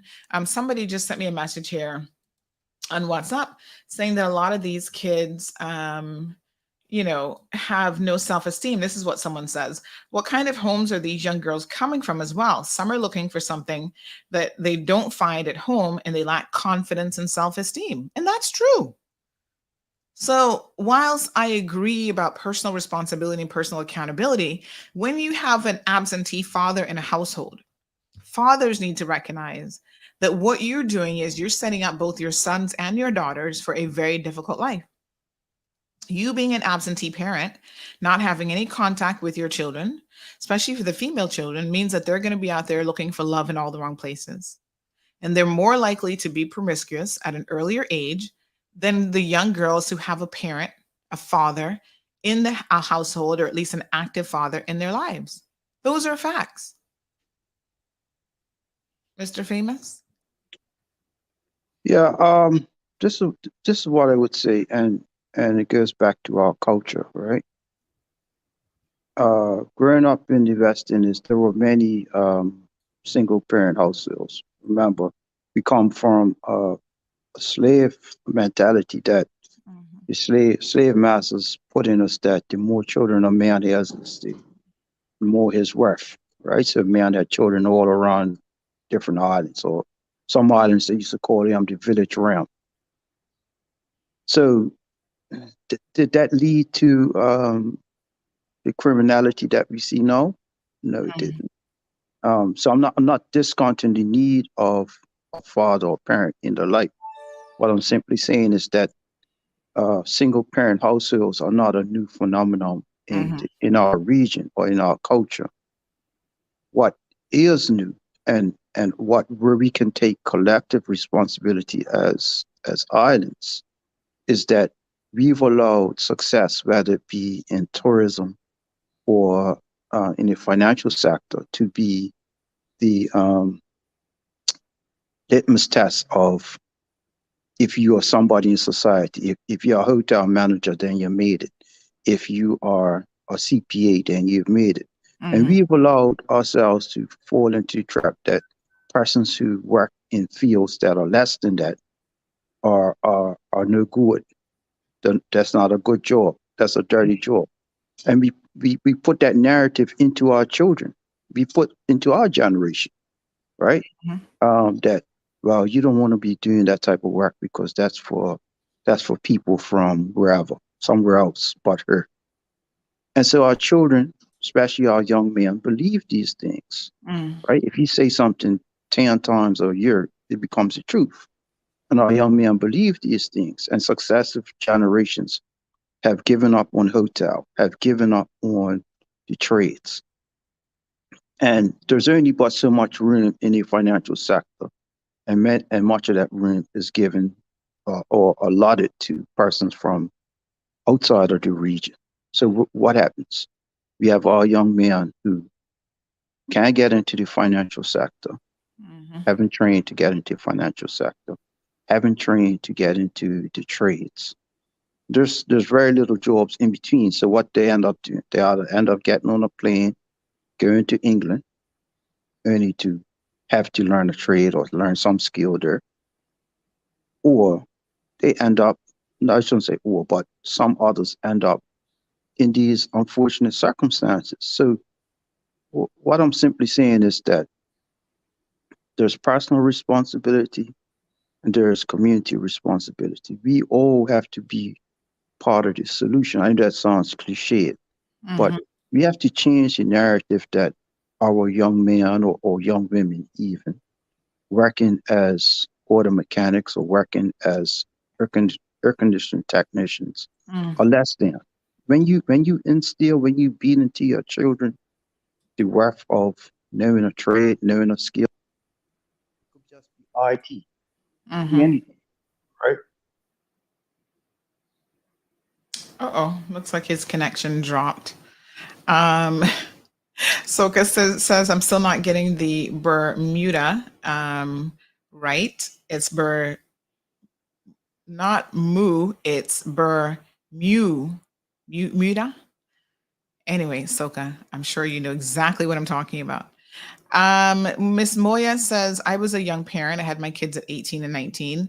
I got turned down by 2 HSA doctors to get my tube side, but I did finally find one doctor at HSA who met me halfway to tie my tubes, and because of my age, did the tube clamps in the event I changed my mind. That was in 2004, and it's now 2022, and I still have only the 2 kids. Thank you for sharing that with us, because again, I'm hoping that that is no longer happening, because I think it's important that even at 19 that you have the choice to say, listen, I've got 2 kids. You may have started a little bit early, but that's all you need. So congratulations to you, Moya, for sharing that story. And I hope that, again, the HSA is no longer engaging in that policy. And it wasn't ever policy. It was individual physicians who had these ideas about reproduction and trying to control the reproduction of the community, when they were also not willing to help you support your children. So Aquaman says, at the end of the day, people need to be more responsible and women need to know their worth. How can you see yourself struggling and pop out child number 4? You'd be surprised. Like I said, the logic is always a bit skewed, but people grew up in environments, again, where, oh, my mommy had 4 kids and we're all alive. And you're right, Aquaman. They're not thinking of the day-to-day struggles that you're going through. And perhaps your burdens and your struggles would be eased up if you only had 2 kids instead of 4. So Quincy says, let CBC Minister of Labor know that I'm on the BRAC unemployed stipend. Sent me an email saying that I'm being cut off because I am employed public servant. Really? Not so. Quincy, what's stopping you from getting a job? You're a very talented young man. So maybe we need to find out tourism is back up and running, why you're not getting a job. Now, Quincy, you and I have talked before quite openly in this program about your own issues, one of which includes, drug addiction. And that's something that you've got to get under control. I don't know if you have it under control right now, because the last time I saw you, didn't look like it, to be honest. And this is a program called The Cold Hard Truth, and we speak in honest terms. So if you don't have that under control and you're not able to get a job because of that, that needs to be addressed, because let's be frank, the stipend program is going to come to an end, and the end is very, very near. So it is what it is, folks. If you're on the stipend program, get ready. Thank you so much, Miss Lazarus, says West Bay Primary School and John A. Cumber. She says also that a doctor told her daughter that she couldn't have the procedure done. Good morning, Miss Shirley. Good morning, Paul. Paul, one of your countrymen, Mr. Thomas, is saying, keep up the good work, Chris. Lizette and Louis. Louis says education and awareness does provide a bigger picture overall. Good morning, Miss Morna. Charlene says, I agree with a lot of what you've said here, but I know of schools that have 2 protection officers, which are the ones in counseling, but it's difficult even if these officers do have genuine interest, which isn't always the case. It's team work that desperately needed home, parents, teachers, and counselors. There's a huge void here, unfortunately, for children. So I think someone earlier had mentioned that we don't even have enough counselors. Yes, Emma says we need more than one counselor in our schools, and every child should be scheduled to meet with a counselor at least once a month so you can determine repetitive behaviors and then identify issues and help them at an early stage. With one counselor there for a child to sit with when they're going through something they don't know how to handle, it needs to be people that know how to properly communicate with our children. And these kids are most often growing up where they're seeing and unfortunately the comma got cut off. But I think the point really is that if we could get more counselors into the school system, that would be good. And I definitely, hi, Mr. Thomas, you're back. Yes, I have to leave, but this is an ongoing conversation. Absolutely. There are several persons working in this field in Bermuda, and if you want, I shouldn't say if you want, when you want, I can arrange for them to be a guest on your show. Definitely. Let me say continued lessons to the people of Grand Cayman, Little Cayman, and Cayman Brac. I'll give a shameless plug, which I'm not being paid for. Your premier just gave a very good speech at this conference and talking about the renewable energy efforts of Cayman Islands. And your minister from the East End, Mr. Rankin, is going to be giving a speech. So I'm going to go downstairs now to listen to support him. And one shameless plug, tune into CMR later on. Your very own Eden Harrelson will be talking about food security on Territories Talk. Wonderful. But Thank you thank so you much. very much for everything, and love to the people of Cayman Islands. I appreciate it. Thank you so much and enjoy the conference. All right.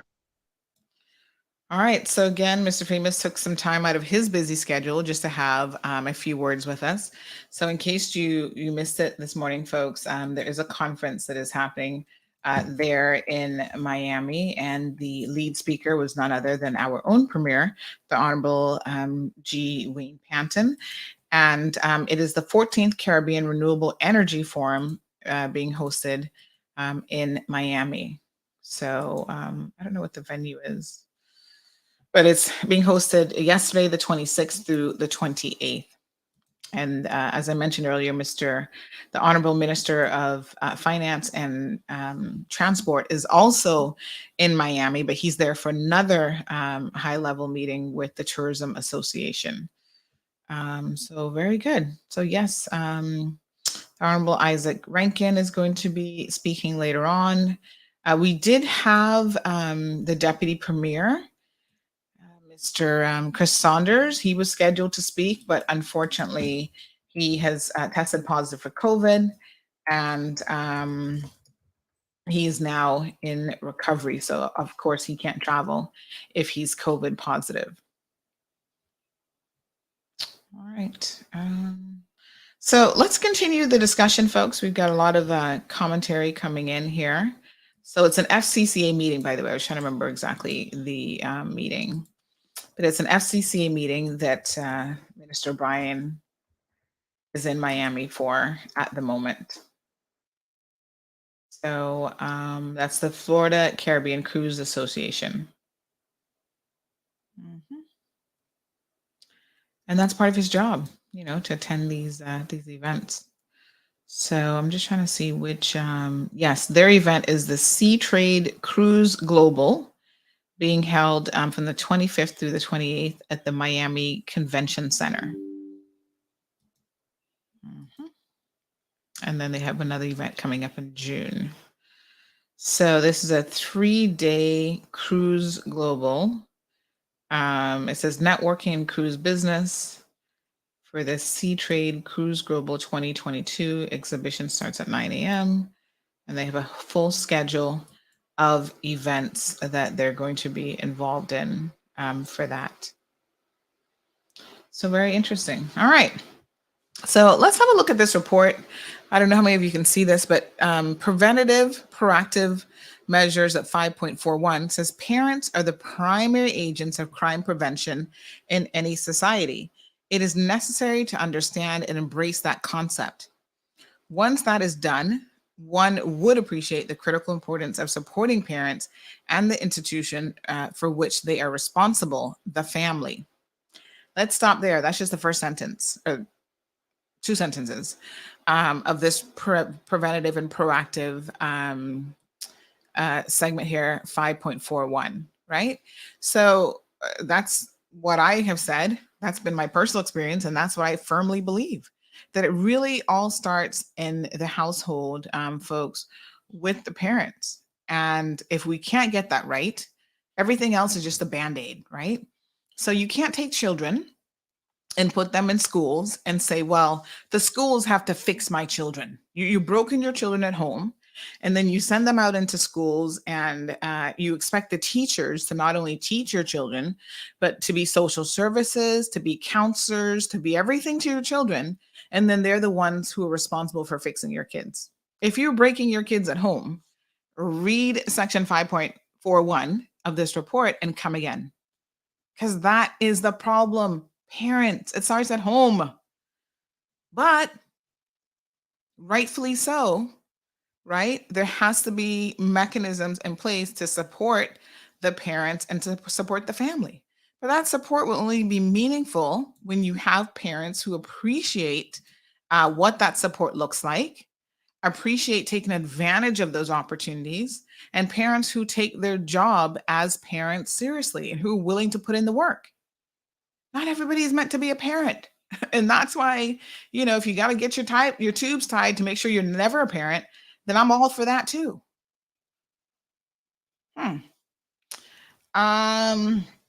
Scott says, unfortunately, violence breeds violence, and that's a fact. And that is a fact. Mr. Famous was talking about in the Caribbean how a lot has changed. So he focused on some of the employment opportunities and how people want to look down on certain jobs.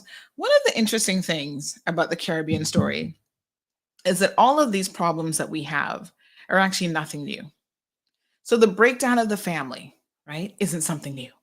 You can go back to the 50s and the 60s and from the days of slavery, where they intentionally, the slave master, one of the ways in which they broke you and kept you a slave in your head and physically, is that they ensured that they broke apart your family. Because again, even the slave master knew the importance of a strong family unit. And if the strong family unit doesn't exist, it is that much more difficult for you to have people who are going to be productive, who are going to be whole. You can't control someone who has good self-esteem. So what do? Just like the slave masters, you break up the family. Now, unfortunately, a lot of us have adopted that same mentality and we don't even know it. So you've grown up from generations now, not understanding the importance of committing to a single spouse or a single partner, sticking with that person, having those children and supporting those children. As young men have never been taught the value of being a good father. Your most important role in life. Be a good father, be a good partner, be a good husband. But sometimes you can't be a good husband or a good partner to someone, but at least be a good father, if nothing else. And those messages were not conveyed from one generation to the next. That's why you have all the social issues of people don't even know who they're for. Who your mom is, you don't even know. Who your dad is? We got 5 guesses. We're going to go on the Maury Povich show and try to figure it out. Those are dysfunctional things that have contributed to where we are today. And they continue to contribute. So I'm not looking at today's generation saying that they're the problem. I'm saying that this has been a multi-generational issue for a very, very long time. There are a lot of Caymanians in their 50s and 60s and beyond who don't know who they are. They were raised by one person, and that wasn't their daddy. But, you know, some people felt an obligation, like, okay, I'm with your mom, and she claiming this one for me. Don't look like me, look like my brother or somebody up the street, walk like this other one. But I'm going to just do the right thing. There were a lot of men who did that. And there were a lot of women who were out there sleeping with 2 brothers, having children for the brother and the nephew, and going back to the brother and the nephew. I mean, these are real stories. Like, I'm not making this stuff up. I'm not trying to out people, but I know these people and I know some of the stories. And it's crazy. And my point is, you know, we talk about the issues that we're now facing. They're nothing new. We have been making poor decisions about families and child rearing and all these types of things for a really long time. So is it no wonder that the criminality continues? Miss Sue, good morning. Aquaman says parents need to be parents and not your child's best friend. And Mark says it's not only in the Cayman or Caribbean, it's in the USA. Yeah. The interesting thing about Aquaman's comment is I often think about this. You guys know I have a daughter. She's only 5.5 years old. And sometimes she wakes up. She did this on Saturday. Oh my gosh, she's the sweetest little thing a lot of times, right? She gets up and she's like, Mommy, I love you. And I'm like, aw. She's like, I love you because you take such good care of me and you cook for me and you cook all the foods that I like. I'm like, okay. You know, she's trying to express, she's only 5.5. She's trying to express why she loves me. And I'm like, oh, that's so wonderful. And you're just the best mom in the entire world. And she just singing my praises. Whew, makes you feel so good when a 5-year-old tells you these things, right? And so sometimes I pause and I think about it. And I know it's more than because I fix her favorite foods. I mean, she just likes whatever I cook now, right? But I thought to myself, you know what this is about? I actually spend time with her. Like, you know, we are ride or die. And so I don't think that I think you can be your child's best friend and still be a disciplinarian as well. Like, I don't believe, Aquaman, follow me through now, because I know you're sitting there going, Sandy, where are you going with this? But listen, I don't think that they're mutually exclusive concepts, right? You can be, I think you should be your child's best friend. You should know them. They should get to know you. You should spend time with them. Fun activities, sitting down, reading, coloring with them. These are the things that for a 5-year-old that best friends do. You know, so sometimes she'll be like, oh, I'm feeling lonely. And I said, okay, she's an only child. So we're very, very conscious of that. Let's sit down and do something together. What would you like to do? She gets to pick the activity. If you want to watch a little bit of TV, that's fine. We sit down and read a book. I have her read to me. Sometimes I read to her. I'm like, do you want to do she has a little sticker book where you match up the stickers. Do you want to do a puzzle? Right? These are things that build a relationship and rapport with your child that you should be very, very interested in building. The old style of parenting, which I think is what Aquaman is really referring to, where you grew up in more of a military style environment. And I was exposed to that. My aunt and I, you guys know my aunt raised me. We were not best friends. I never saw her as a friend. She was very militant. These are the rules. This is what you do. You toe the line. But she was also not like, if I wanted to have a conversation about something, like if I even liked a boy, I definitely wasn't having that conversation with her. Aunt Lottie would have been like, what? You looking at boys? I think there's a lot to be said for being friends with your kids and knowing that they can come to you and talk to you about anything. And it's not just this totalitarian, disciplinarian relationship that you have with your children. But it doesn't mean just because you are their friend that you cannot do your job which is also to set rules and limitations and boundaries for them to operate by. So they're not mutually exclusive things. So she knows that if she gets in trouble, if she does something wrong, we're going to be having a conversation about it. And she might be punished. And I think as parents, we need to start to be more creative. So Ms. Morna, she said, well, she used to get torn up, she used to get beating, and it never impacted her. Well, I want to say two things about it. I've never met someone who was damaged because of beating, really being able to accept that that's what it was. So they might suffer from depression and other issues in their life. And the vast majority of them don't make the connection even to their home environment. They're like, oh, that's just what it was. And they just accept it because of, again, familiarity. Having said that, you can raise functional non-criminals who are some of the most beautiful people in the world without having to ever lay a finger on them. Isn't that something? So why would you do it? You know why most of our parents did it? Because their parents did it, and because their parents did it. And they didn't have any other option. They didn't know. So I kind of chuckled when Mr. Chris said about not putting your kids in a corner. If you think that that's the only way that you can raise a child is by putting them in the corner when they do something wrong, you need to elevate your level of thinking when it comes to parenting. There's a lot of things that you can do. Positive reward is better than negative feedback and yelling at your children and whatever, right? I've seen children traumatized, and sometimes I watch it and it really disturbs me. I'm out in public and I'll see parents, kids start to act up and they start yelling and screaming at them, I can grab you. And I'm just like, I just look and I'm like, wow, that poor kid. And if that's any indication of the environment that they're growing up in, all the yelling and the screaming and the grabbing of the child and yanking them and throwing them around. And these little kids are like 1, 2 years old. Like I've seen this. I'm just like, oh my God. Grabbing them by the ear and thumping them like I beat you. You better sit down right now. I can get that strap and I can beat you. All these threats. And I'm like, whoa.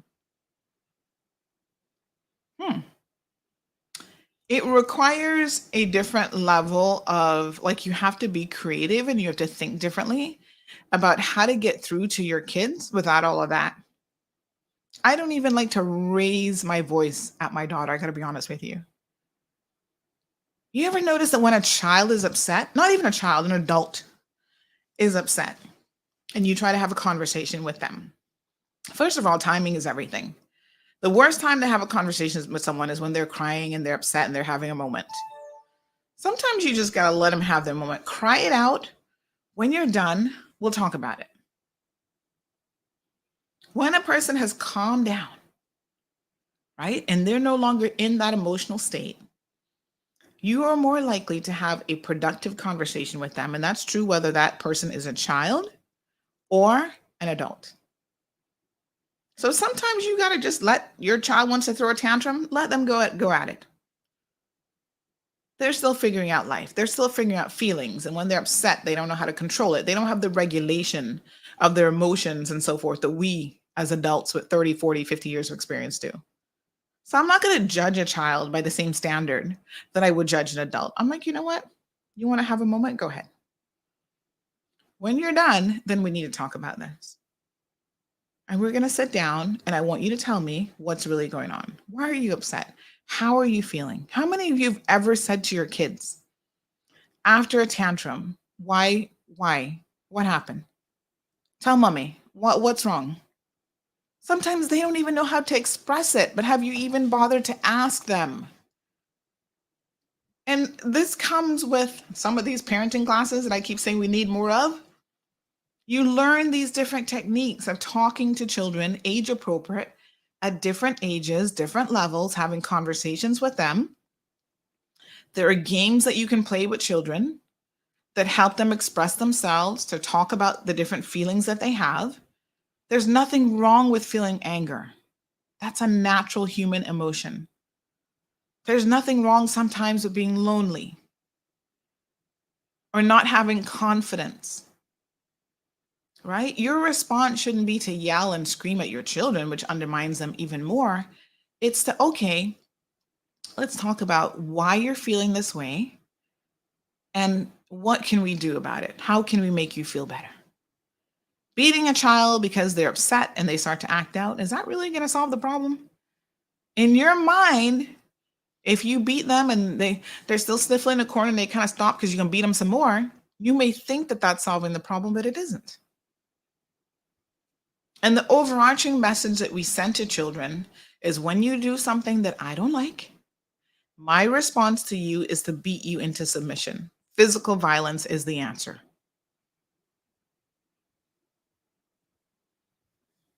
So DJ Trucking said, agree, everybody wanted to be the cool parent instead of a good parent.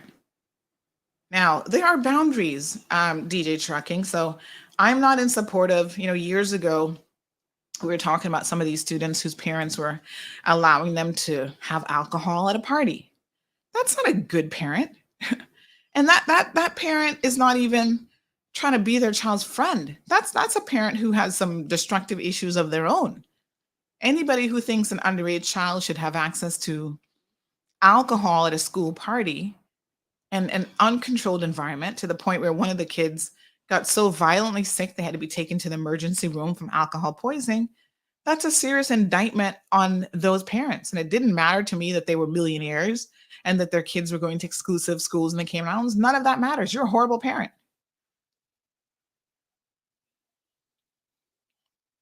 Ms. Charlene says, as far as the Family Resource Center, they're doing an awesome job offering classes and counseling within the establishment. But I've said it for years now that they also need to be taken in the schools on a monthly basis, minimum, with difficult students and mandatory presence of parents' involvement. Well, I think there has to be some expansion of the services. Good morning, Eden. So good to see you. He says this is either love. There is either love, including self-love, and opportunity, or there's hate, including self-hate and desperation. Interesting. 936-2626, 936 Bobo is the number. Moya says, as we are lacking with our trade schools in the Cayman Islands, maybe government should add a stipulation to construction and blue-collar trade companies to be able to apply for work permits on any level if they are not able to find a Caymanian for the role. Well, I think that's already being done. But if the Caymanians are not there and the Caymanians are not taking advantage of the training opportunity. So here's the thing, right? We keep harping on, oh, there's no trade school opportunities. Well, I'm telling you guys that there is. This government has partnered with Inspire Cayman, which has trade programs, plumbing, electrical, what's it called, HVAC or whatever. There's a number of different courses there. Mechanical, there's a mechanical program for years actually that has been going through one of the local mechanic shops here. And if Caymanians are not taking advantage of those programs, why do we continue to say that trade schools don't exist? I'm getting to the point now where I'm recognizing it's not the existence of the trade school. It's the fact that the people who need it the most, who need those types of skills, as Mr. Famous said, are simply not interested. They don't want to work. They don't see the value because they grew up in environments where nobody taught them the value of an honest day's work and a hard day's work. So they will continue to feel like it's easier to just go out there and rob you. Mark joins the conversation. He says, can someone answer me this? White kids who have done mass shootings in schools, they blame it on mental illness. But when Black people do crime, it is blamed on the home. Well, Mark, what I would say in terms of that is the kids themselves, they can blame it on whatever they want. But the fact that they're being incarcerated, they're being tried in the penal system as someone without any mental health issues, and they're being incarcerated, demonstrates that the system, the judges and the jury, don't necessarily buy their stories. So people can make up excuses for all sorts of stuff. And I think we are verging on a community and a society that wants to blame everything on mental health issues these days. Not to say that it hasn't been underplayed for a long time, but I think that the reality of it is that, We're always looking for someone or something else to blame.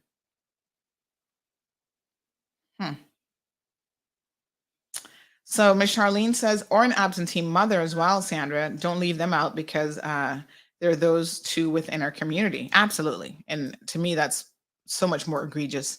I think it's bad enough when you have an absentee father, but an absentee mother, like mothers who abandon their children that they've actually carried for 8-9 months. I don't even understand that one at all.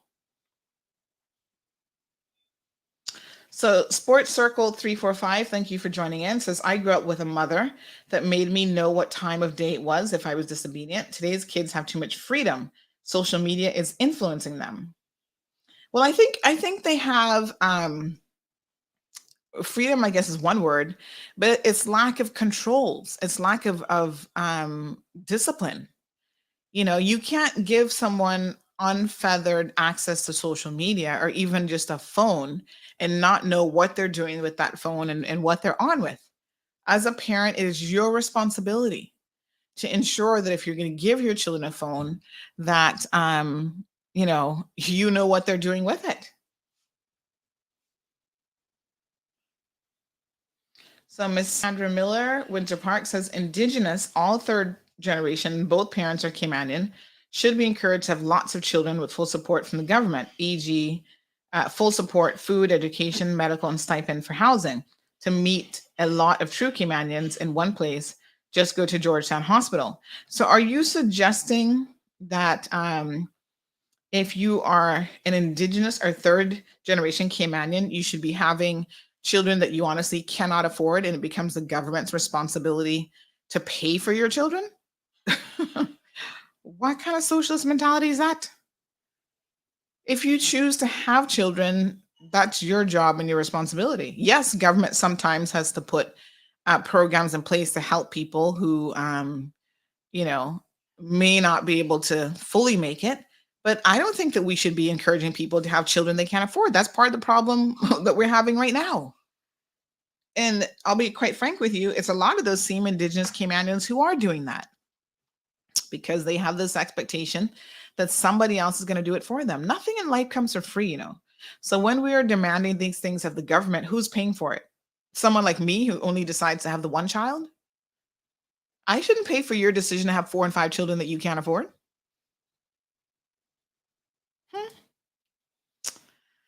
Aliana says the judicial is the biggest culprit of fostering this epidemic and social destruction. Hold men and women accountable for raising their kids. And he doesn't agree that you can be a child's friend, that you have to be a parent. So he thinks that it's one or the other. Soka says, my mom was my friend, damn it. I'm my daughter's friend, damn it. Folks, you can do both. You can be a parent and be a friend at the same time. Jonathan says, I don't know about you all, but I think there are some kids out there that need a good uppercut. Jonathan, no. What ends up happening is, I'll tell you why parents feel that way, Jonathan, maybe why you feel that way, is by the time they get to those teenage years where they're completely out of control, right? And now you're saying that, yeah, they need an uppercut. That is because they've been allowed to go for 10, 12 years with no controls in place whatsoever. And this is what I'm saying. You don't take a bonsai tree or any other kind of tree and try to mold it when it's fully grown. That's an impossible task. You start from day one. The baby comes out, right?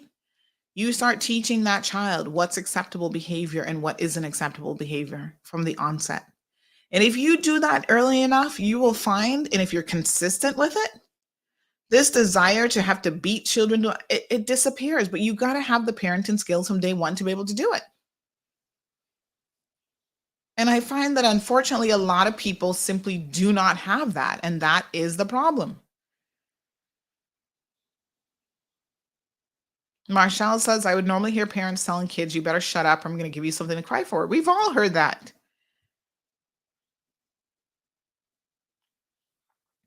Odella says, that anything ever come from that lack of parenting, access to alcohol at a teenage party? Nothing. The police did nothing, which I think this was a matter for the police. The parents of the young lady who almost died left the jurisdiction. They left the country and went back to, I can't remember where they had come from. I think it was TCI or somewhere else. So they left and went back.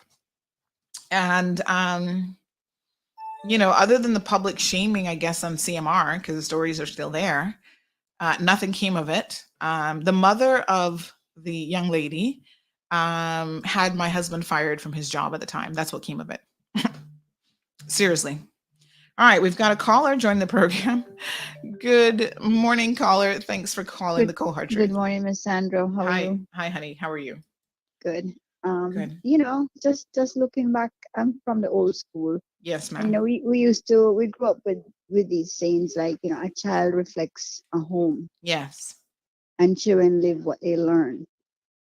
And it is unfortunate that, many children, they're conceived out of passion, the passion of lust, and whether it's a moment or what have you, but the actual essence of love is not there because they mistake passion for love.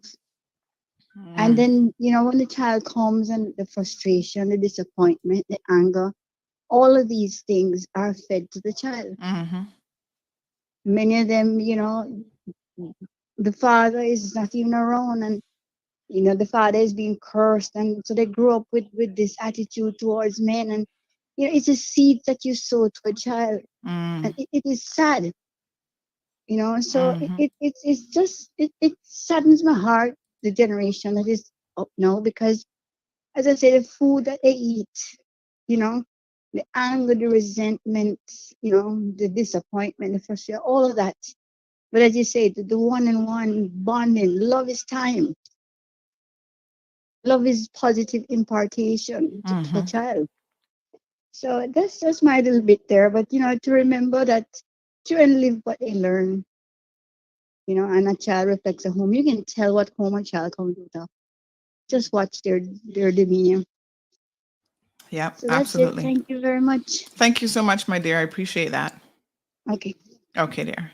So, thank you to that caller. So, yeah, I agree with everything that caller said. That children often, 99.9% of the time, reflects the home environment that they came from. There's always one or two little anomalies, right? So there are kids who come from absolutely wonderful homes. They've been loved, they've been disciplined, and boy, there's just something different about them. But what does the Bible say?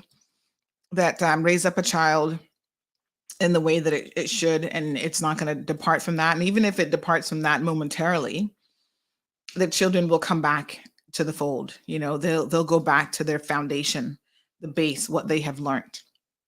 But I think too many parents are looking for an excuse not to raise their children, not to do all the things that they need to do, and then still want to end up blaming the children for that. So going back to this report, I just want to read a little bit of this. We got a few minutes left in the program.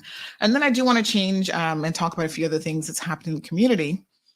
But it says here that parents are potentially the primary agents of crime prevention because they're the primary agents of socialization, the process through which patterns of behavior are first learned. Wow.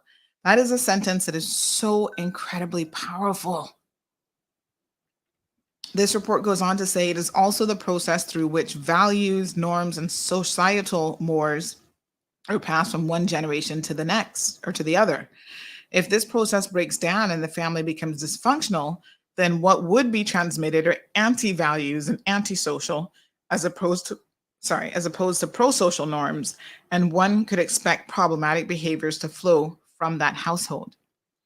Everything, therefore, must be done to prevent this from occurring. But how, one may ask? The answer is through family support programs, interventions which aim to strengthen families and improve the quality of child rearing, which occurs in the home. The advantage is that such interventions also yield multiple preventative benefits, and in that regard can be viewed as highly cost effective. So that's 5.41. Let's end this particular discussion with that. And I do want to pick up on a few other things. So there's been a photo that has been circulating of a man lying on the ground who people say Oh, sorry. One person says, "Morning, old heart. Why the police don't release the footage of the killers so the public can help identify them?" I can't answer that, but I will certainly ask the police. One more person says, "I agree with you 100%.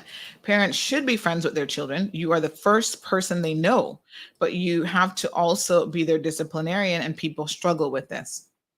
Yes, absolutely. And, I think, again, people think that they're mutually exclusive. Oh no, we had a death. One of our MP's parents passed away. Ugh, oh my gosh. All right, let's not make, let's not name that yet, but wow. Oh, gonna be a tough moment here for some additional families. The person has been sick for a while though, but very sad. Okay. So listen, folks, there has been a photo that I received countless times yesterday of a man they say is a shark victim. He's got a big bite taken out of his leg. I can't show it to you because I know some of y'all are super sensitive. And people are saying that this happened at Smith Cove. And they were asking me, did this really happen at Smith Cove? No, that's not Cayman. Let me tell you how I know. If that had happened, you would not be asking me if it had happened in Cayman. You would know without a doubt, because we live in an environment, folks. People would have been out there videotaping it as it happened. They would have sent that to me from Smith Cove with a Caymanian accent in the background a million times. It would just not have been some random photo with people saying, is this Cayman? So no, it's not the Cayman Islands. I don't know which country it is. It definitely looks like a shark bite. Someone says it happened in San Andreas a few weeks ago. There you go. Thank you so much. I appreciate the clarification of where, but I just knew it wasn't the Cayman Islands. So stop sending it around. Somebody attached it to a voice note, and this is how things happen, that said it was Cayman, and I said nope. I feel more than confident that is definitely not the Cayman Islands. All right, so we can put that rumor to bed. Thank you to that avid listener to the program who at least was able to give us a fix on where it is. Let me just see what else we had going on here. So like I said, we just had a death in the family of one of our legislators. So we will post it up a little bit later on and send out some condolences. One person says, as it pertains to dissuading kids from becoming young parents, the most effective method is comprehensive sex education. In the southern U.S., where abstinence-only programs are the norm, the age of first intercourse is 12 to 13 years old. In the Netherlands, where there's a comprehensive, age-appropriate information from elementary school, the age of sexual intercourse is 19 to 20. Talking to kids about sex helps them to make better decisions and understand consequences better. Wow. That's powerful. And I know Cayman is a abstinence-based community because of our religious affiliations. So we believe that that's the only way. And I think that it is interesting because some of the most prolific people, young people having babies, young, whatever, are those who were raised up in the church. The irony of that has never been lost on me. And now it makes perfect sense because we have data-driven, right, evidence-based information here that shows that when you rely on an abstinence-only program, you have children engaging in sexual intercourse some 5-6 years earlier, age 12 and 13. What a mess. Thank you, El Ray. Sue says teenagers are hard work, but there are kids to help them through growing up.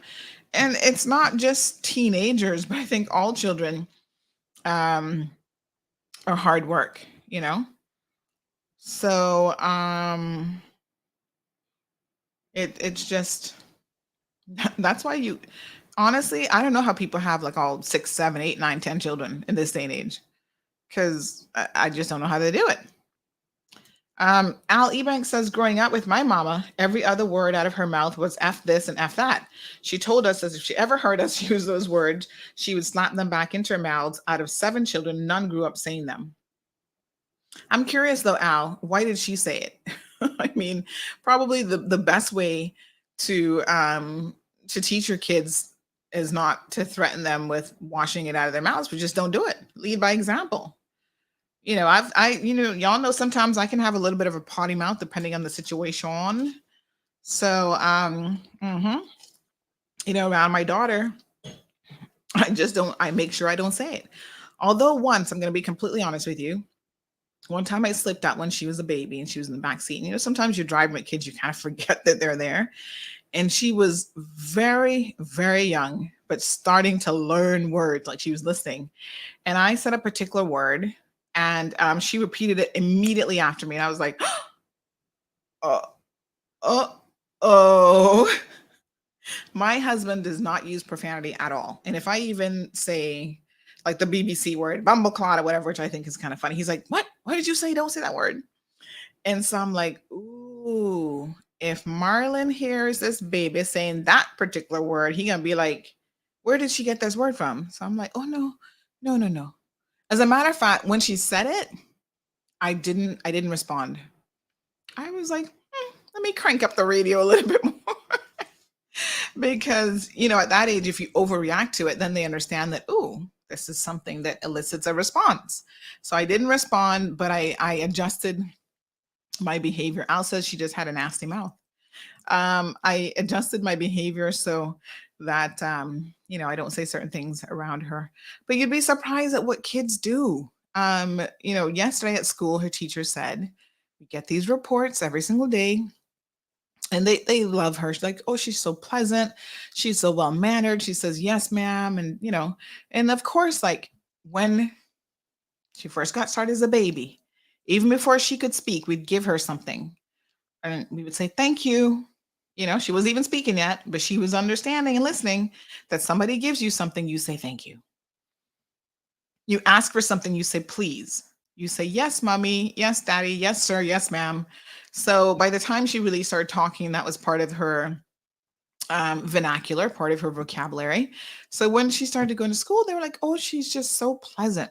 But sometimes she's only 5.5 years old, folks. Sometimes they slip up. So I got a report yesterday that she called a little kid stupid.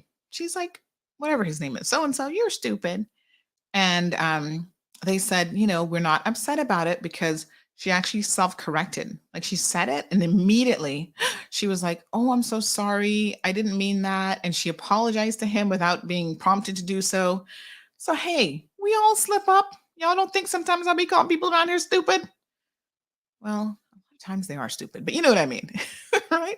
So sometimes we say things and we're like, maybe I shouldn't have said that. Maybe I'll apologize to my friend or whatever. Although some of y'all really jackasses of the day, we're not apologizing for that. And some people really are kind of stupid. So I was sitting there going, oh, so they said, we're not making a big deal about it. We had a word with her, but we're wondering if you could just enforce it. And I said, yep, I will. So on the drive home, I had a conversation with her about it. Why did you call him stupid? What was the situation? I want her to explain it to me. And then I mentioned it to Dad. And I said, Dad, hey, this is what happened at school this morning. Can you reinforce it? Can you have a conversation with her? Because Dad does the drop off in the mornings and I do the pickups. So I'm like, Dad, can you have a word with her about, that we don't call people stupid? Although sometimes I'm thinking I do call people stupid, but, I don't do that in front of her. And, so he's like, yep, he'll talk to her. And it's like you're as parents, part of your job is also tag teaming your kids, right? So it's not just the mothers who should be the disciplinarians or whatever. The fathers are part of the child rearing process. So my husband needs to be able to have a conversation with his daughter at times. I will have a conversation with her and we're constantly reinforcing it. El Rey says stress. Sue says, yes, hard work from young too. Jonathan says, I'm sure if I had 5 kids, that's probably the only word that'd be coming out of my mouth. You're so funny, Jonathan. Emma says a lot of these young girls having kids at 16 are doing so looking for unconditional love that never existed in their lives before. And then they get a child, the unconditional love is there from the child, but the mother doesn't know how to return that love. Yeah, you don't have a child to get love from the child. I mean, it's great if you're getting it, obviously, but thank you, Seymour Ramsey. Says the base of the problem is a new generation of kids glorified glamorous lifestyle of the sinners and the wicked. Well, like I said, our problems are not new. So I don't know. Seymour says, laughing out loud, apologies for the jackass. No apologies for jackass of the day. You've earned it. Soka says, I love cussing. Oh, here you know. Folks, that's the end of our program. Thank you so much for tuning in today. You guys have a fabulous day. We'll be back tomorrow morning, Thursday morning, bright and early at 7:30. Work hard. Don't rob anybody. Don't steal from anybody. Say some positive words to a young person, and we'll see you guys tomorrow morning. Thank you for tuning in to another episode of The Cold Hard Truth on Bobo 89.1 FM.